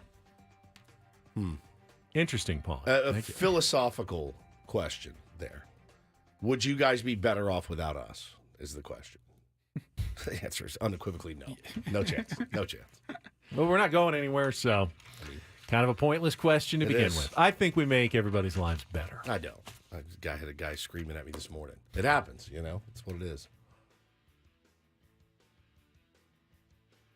I got one of these emails that trying to pitch me on something. Another pitch? I couldn't disagree with this take more. I mean, this is an insane ice cream take. Food talk. I'm in. I'm so tired of talking about the Padres. Yeah, we can talk a little ice cream when we come back. Ben and Woods after traffic here on 97.3 The Fan.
Paulie just reminded me we got to get to the Incorporator, which we haven't played yet. And Jesse Shocking. did get his Incorporator word in yesterday. So we'll play that in just a second. We also have some Padres tickets to give away for tomorrow night's game against the Diamondbacks. So that is all coming up momentarily. But I did get to this email, and since I teased it, I want to get your guys' take on, what did I get this from? Let's see, journoresearch.org, who says that the most loved ice cream flavor, both in California and across the United States, is vanilla. No, and that's not a bad guess. And then the other obvious option Chocolate. would be chocolate, and that's not the answer either. Are they going to say strawberry? No, the correct answer is all three. They said Neapolitan No, there's no way. is the most popular ice cream flavor both in California and across the U.S., and I just call complete, utter BS on whatever this study is. Does anybody really like Neapolitan ice cream? Yeah, they also drive just creepy pick vans. Just if pick you one like. of the three. Yeah. And if sometimes I feel like vanilla, sometimes I feel like chocolate, and sometimes I feel like strawberry. I don't want them all together. It's actually hideous. They don't when you go have well it. They together. do not go well together. They don't. They don't. They start melting into each other. The strawberry gets into the chocolate. I don't want that. I just want one or the other or the. They're all fine. Vanilla chocolate, great combo. Vanilla strawberry, good combo. Chocolate strawberry? No. I don't like chocolate covered fruit. You know what I mean? I don't either. I don't like I know some people do. It's certainly not the most popular. There's no chance. But I mean, this just can't possibly be the most popular ice cream flavor in the country and in California. I've never seen anyone under the age of 79 or Here's get what. a tub of like the Neapolitan. premium, like the ice cream, the best ice cream shops, the Ben and Jerry's and stuff. Sure. They don't even make Neapolitan. Of course they don't. because Because why nobody would eats they? it. Because no one likes it. Who's this person? Let's get him on the phone tomorrow. I want to actually call and be like, you know what? I'm calling all of your research is BS. See, the experts at this is so weird. The experts at Affordable Seating At Neapolitan.com. a restaurant furniture manufacturer and wholesaler, have analyzed Google search Why? data for Why over did you do 100 that? different ice cream flavors across the United States. Flavors include Neapolitan, vanilla, Superman, chocolate. What is that? Strawberry, praline, Rocky Road, watermelon, pralines. rum raisin, bacon, Rum raisin. and more. God, kill me. Spumoni is really good. That's a different. Somebody said that in the chat. That's like a Neapolitan, but different. Similar. It's so I hate good. Spumoni. I What? don't like Spumoni. It's got little bits in it, doesn't Yeah, it? I wasn't a big I'm fan not a of big that. fan of the bits. Cherries and nuts and delicious. Yeah, no thanks. All right. No, thank you. No nut skin for you. Nope, You not don't wanna for get it me. Caught in your throat again, You like can have all the nut skin you want. potentially. Spumoni is third in California. Of course it is because it's delicious. Neapolitan, vanilla, Spumoni, What is Rocky Road, and Ube, What which is what like, is Superman? I have no idea what Superman Superman? is. Superman. that's Somebody is like people in the chat are like Superman's the best. What are you talking about? I think AI just generated this email just to tick me off somehow. All right, I'm gonna look up Superman ice cream. I've seen that before. It's colorful ice cream. Oh, It's that like, kicks ass. It's like It's like a sherbet, I thought. Are you going to say that correctly or are you going to say it incorrectly? It's like a Is it- sherbet. That's correct. Is it correct? It's not sherbet. It's sherbet. It should be sherbet. Wait. It's What are you guys talking about? The word is sherbet, isn't it? No. Yes. Sherbet ice cream. SHERBET. Yeah, it's sherbet. Sherbet, Sherbet? not sherbet. Sherbet. Sherbet. Justin Herbert.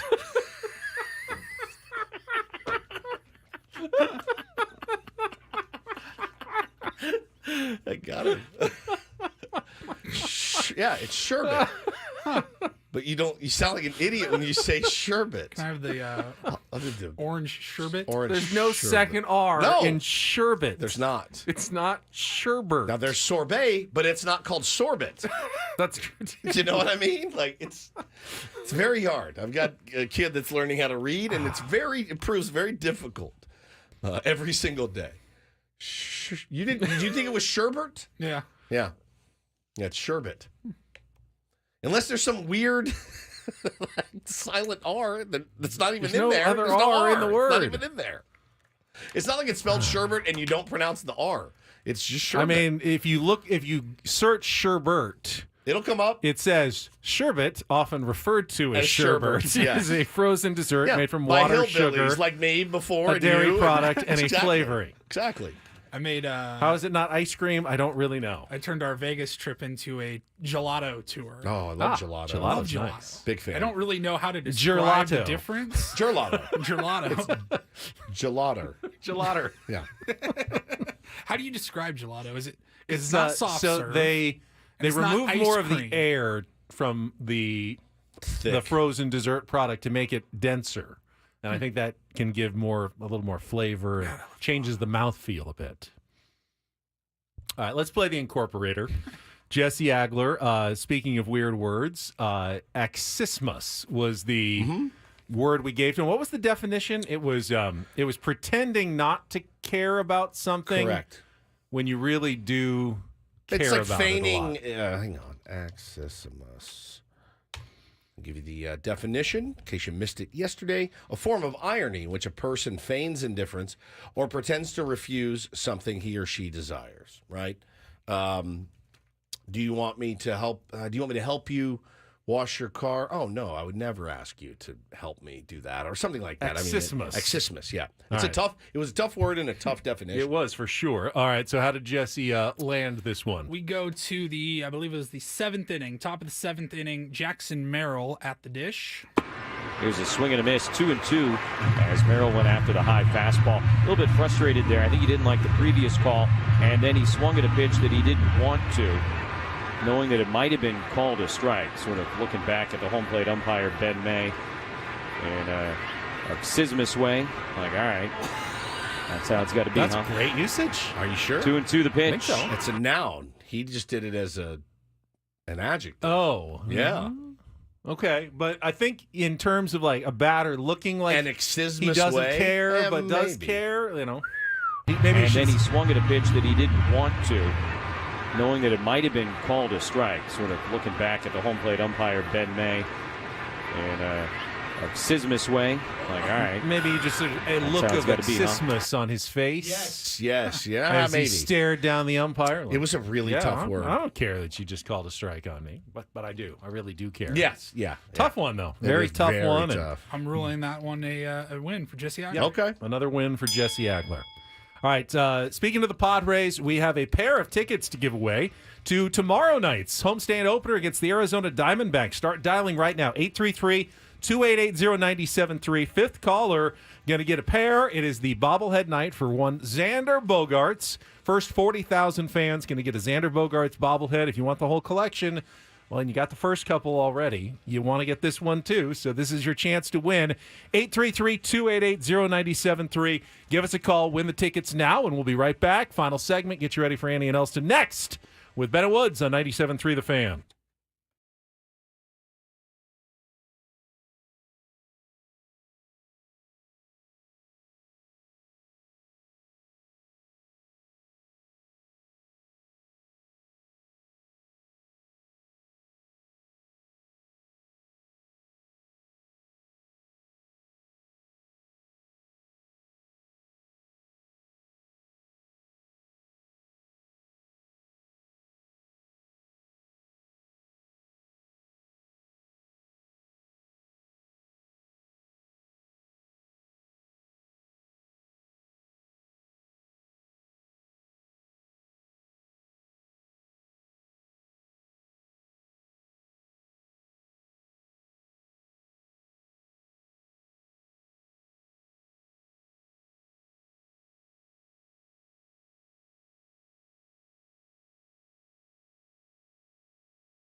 All right, we have a winner of the Padres race tickets. Yes, Brandon. Brandon, congratulations. Everybody else, thank you for calling.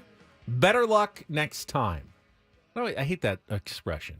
Better luck next time. Yeah, it's like a backhanded. It's positive, but it also seems very dismissive. Yeah, it does. But I just don't have Padres tickets for everybody calling in. Better luck next time is really kind of jerkish if you think about it. Hey, better luck next time, pal. You know? Because your luck was bad this time. Sorry. Better luck next time. It wasn't bad necessarily. Someone has to have very good luck to get in just at the right moment to be the fifth caller. I think that's tough to do. It's like if the Angels walked off the field last night and said, better luck next time. You wouldn't feel good about that if you were, Fernando Tatis Jr. or Mike Schilt. Ron Washington looks across and goes, better luck next time. That's not a wish of, I really wish you good luck. You're being a jerk when you say that. A little bit, yeah. Yeah, straight up. I'm not trying to be a jerk, but I know it sounds that way. Sounds jerkish. It's a great phrase. It's genuinely. Adam says it's a great phrase. It is. It's a really good better luck next time. But I wish you better luck next time. Right. If I say it like that, does it sound more genuine? Yeah. Hey, I wish you better luck next time. Yeah. Yeah, that sounds But better. if I just say better luck next time. Better luck next time. That You've doesn't- never said that in your life and meant it meanly. Ever. I have. Time's the game. Same time. 6:38. Why? It's a good question. Usually getaway day games or afternoon games. But I do think that baseball teams recognize that they can get more attendance at night games. And because the Padres don't have to go very far They or make get on them- a plane, make them stay. They're making them stay later in the day to play another night game, even though they don't have an off day tomorrow. Right. Normally, if you don't have an off day, they insist on a day game before travel. But I guess they've decided that the travel is short enough that we're just going to help the Angels with their attendance by making it a night game instead of a day game today. Then back in the bus, down here for... No, I'm sure it's good for a lot of Padres fans who have to work in the afternoon and would rather go home and watch a game at 6:38 tonight or listen to a game at 6:38 tonight here on 97.3 The Fan. I was really looking forward to an afternoon game, but I guess that's not in the cards today. All right, we will... this is... there's no It's a must-win game. No must no, wins, it is but must-win. This is a very much need to win game for the Padres. We'll talk about it after our last check of traffic here on 97.3 The Fan. From the 97.3 The Fan Traffic Center, here's Kelly Danick. Still seeing plenty of problem spots northbound side of the 805 before Telegraph Canyon. Stalled car in the center divide. Up ahead at Imperial, crash over to the right shoulder.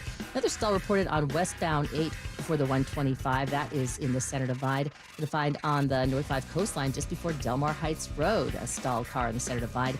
And crash has been cleared over the right shoulder on southbound 15 via Rancho Parkway. I'm Kelly Dowd at Bentonwood, San Diego's #1 sports station, 97.3 The Fan.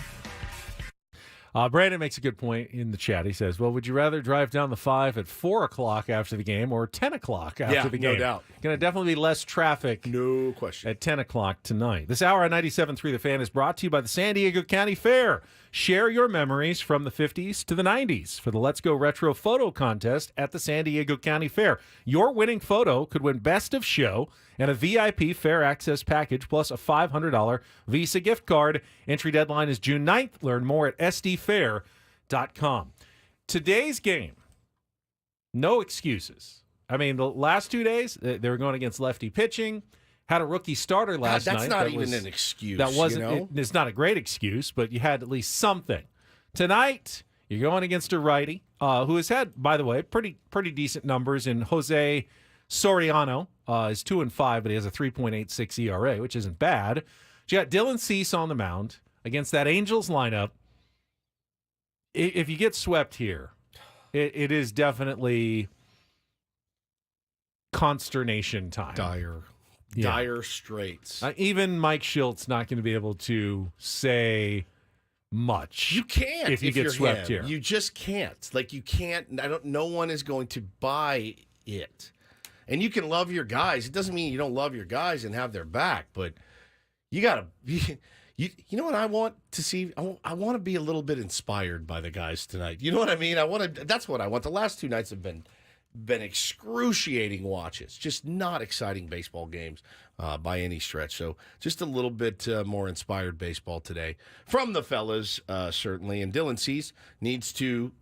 We've said this before. He's been in this role. I feel like he's been the guy that we've needed to staunch the bleeding the last couple times out. I do feel like stopper, and it hasn't gone well. It hasn't gone poorly in one case, but it hasn't gone extremely well. So that is a lineup that he needs to absolutely handle today. So we know that 5 times this season, the Padres have won the first 2 games or 3 games of a 4-game series or 2 games of a 3-game series and failed to complete the sweep.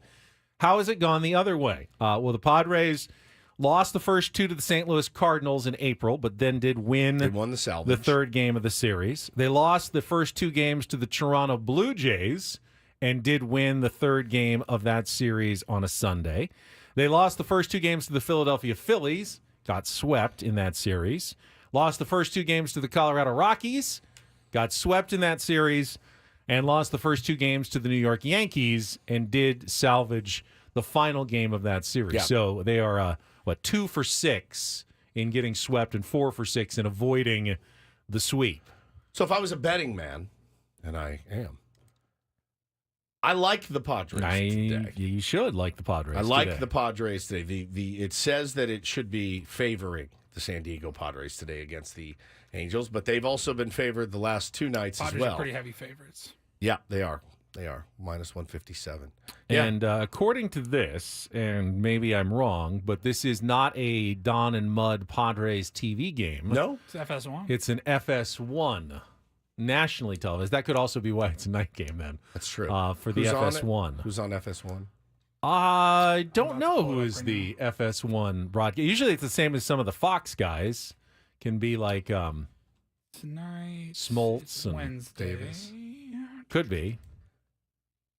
But not listed. That's a problem because I don't get FS1 in my office for some reason. That's a problem. Padres did have a move Guess yesterday. I'll just listen to Jesse. Yeah, listen to Jesse right here on 97.3 The Fan, home of the Padres. Padres did make a move yesterday. You saw this. They the Astros acquired minor league right-hander Nick Hernandez from the Padres for cash. And I tweeted yesterday, first step, acquire more cash. And they did that. So you need to wonder, what is A.J. Preller acquiring cash for? Spent a good portion of the morning talking about some potential moves that may be out there. They will need cash. You can always, this team is a little cash poor right now. But Nick Hernandez actually had pretty decent numbers down in AAA. And I don't know. I don't really know the reason behind it other than you're going for somebody a little bit bigger profile. Yep. Make sense?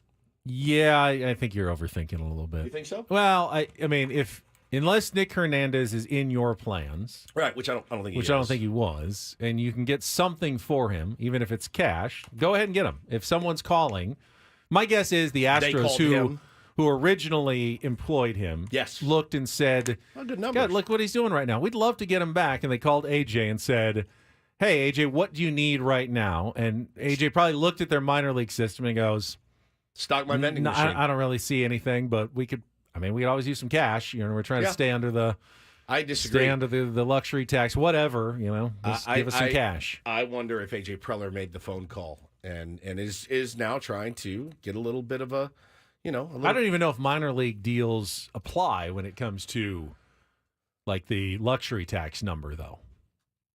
To pay a salary that you might incur? I mean, I don't know. Is A.J. Preller getting on the phone with Eric Kutsenda like Brad Pitt in Moneyball with Steve Schott, the owner, and going, pay for it. Well, then I'll pay for it. But when I sell him back, and I get to keep the profit the next year. I haven't got the sense that even with the payroll reductions that it's gotten to that level with Padres ownership where they're just saying no. I mean, no, and it was cash. It was not international slot money. No, it was just cash. Straight up cash. Yeah. How wild you can be traded for cash. I'll trade you for cash right now. Is that an insult for a player? Yes, I think so. I think it would be. Sold for money? Prostitute. Your cards over there, Paulie got you. No, I don't see Nick Hernandez on any of these or what the price tag would be. How much cash do you think you got? I mean, what's a reasonable number to sell a minor league player for? What is a reasonable number to sell a human being for? I have no idea what the market yields. $50,000? Is really? That way too much? Is that not enough? I don't know. Feel like that's enough. I mean, you don't own the player in perpetuity. You own their rights. You just own their baseball rights. So you're not selling the person. You're just selling baseball rights. Boy, it's semantics there. The way you're looking at it right now. I don't know. I think he's, adding to the fun. No idea. I have no idea what like a reasonable amount is in a situation like this. Cash considerations. I have no idea. Are they still considering it? Okay, somebody just DM me. It's $10,000. Okay, and then they said it's not a baseball-related decision. I don't know what that means. $10,000. One of my sources. It's very vague. Kevin Towers once traded a player for a weight machine. Padres didn't have the best equipment in their weight room and wanted to improve it, so he traded a minor leaguer, I believe, for like a Nautilus weight machine for the weight room. Not the money to go buy. No. That's just the machine. Somebody loaded it from what team? Do you remember? I don't remember which team. If anyone remembers in the chat. Hopefully it would be like the Angels, somebody that's close by, and they can run it down the 5. But if it's the like Red Sox, the Red Sox, like, Christ. all right, we gotta lug this Nautilus across the thing. Traded Sean. Oh no, wait, it's not a weight machine. Traded Sean Mulligan to the Cleveland Indians for a treadmill. It's the most insulting thing I have ever heard in my life. If I'm what's his name? Sean Mulligan. Oh, yeah. And a used Woodway treadmill. Used treadmill. Oh my God. And there was some cash in the deal, which they invested in $37. Weights. Paulie, weights for can the weight you get room. him on the phone? Sean Mulligan? Sean Mulligan got traded for a treadmill in 1997, it sounds like. Has he recovered from that? Because that is a tough look. I didn't really get that you could do that. Well, I mean, you got traded for stocking a vending machine as part of a deal. What could we get? That was like a throw-in. He said, I also want you to stock my vending machine. This might have been somewhat of a throw-in. I mean, there was cash involved in What the deal, could we too. get barter-wise for Ben? Barter. Like a car? What do You we think I need could around here? barter Car. you for a We need a new Keurig. You need a new Keurig? No, I'm saying we need one in the one office for the station. What the hell could we get for you? Where are you sending me? I don't know. That's the thing. Whoever's got the best- Who's ever got the best, Best offer? Ben has to move out to Lemon Grove. We trade him for a truck or something. Wonder what I could get for you. But you're only trading my radio rights. Not So I assume you have necessarily. to trade me to another radio station somewhere else. I'm gonna need. Brandon says new ping pong table. We have a ping pong We don't table. need one. That one works Do not just need fine. one. All right. Well, listen. Go Padres, and let's have a better show tomorrow with talking about a victory. A win, while essential, doesn't really change the conversation. It really much. doesn't. It just is, yes, you did what the very minimum that you needed to do. Not get swept by the Angels is not going to be reason for a celebration on the show tomorrow. A loss is definitely reason for lots of anger and probably more hand-wringing and some rationality too, I would think. The good news is tomorrow we'll have an extra hour to talk about all of it on the Padres Roundtable. My first in many weeks. You going to stick around for that? Is that your plan? Am I going to stick around for it? Is that enough? You haven't done a roundtable in 3 weeks. It's been 2 weeks. And I was... But we didn't have one 2 weeks ago, so you haven't done one in 3 weeks. I haven't done one in 3 weeks. Yeah. Why? I was ill. I do apologize. I know. You asked if I'm going to stick around for it. Is there an option not to? Not that I'm aware of. Okay. All right. Well, 5 hours of Padres baseball tomorrow. I would really like a win to discuss. Not that it changes everything, but it would certainly brighten the mood. Excuse me. It would not increase the despair. Correct. It's not going to brighten the mood. It's just I'll be going in a to. better mood. It's not going to increase the despair level. I'll be in a better mood. I can sell that. You know what? I can sell a win. A game above 500 feels a lot better than a game below 500. I can sell a win tomorrow. I can sell it. Please. I can sell it. 100%. The question is, how do you sell Dylan Cease losing to the Angels and getting swept? Calling sick. That's how I do it. That's a real tough sell. That is a tough one. Love you All guys. right. Thanks It's for good to listening. have Paulie back today. We will have a throwback Thursday tomorrow. Some real or fake, as we always do, and 5 hours on the airwaves, including a roundtable. Annie Nelston coming up next for Paul Reindl. For Stephen Woods, I'm Ben Higgins. Have a great rest of your Wednesday from all of us here at San Diego's #1 sports station, 97.3 The Fan. So long, everybody.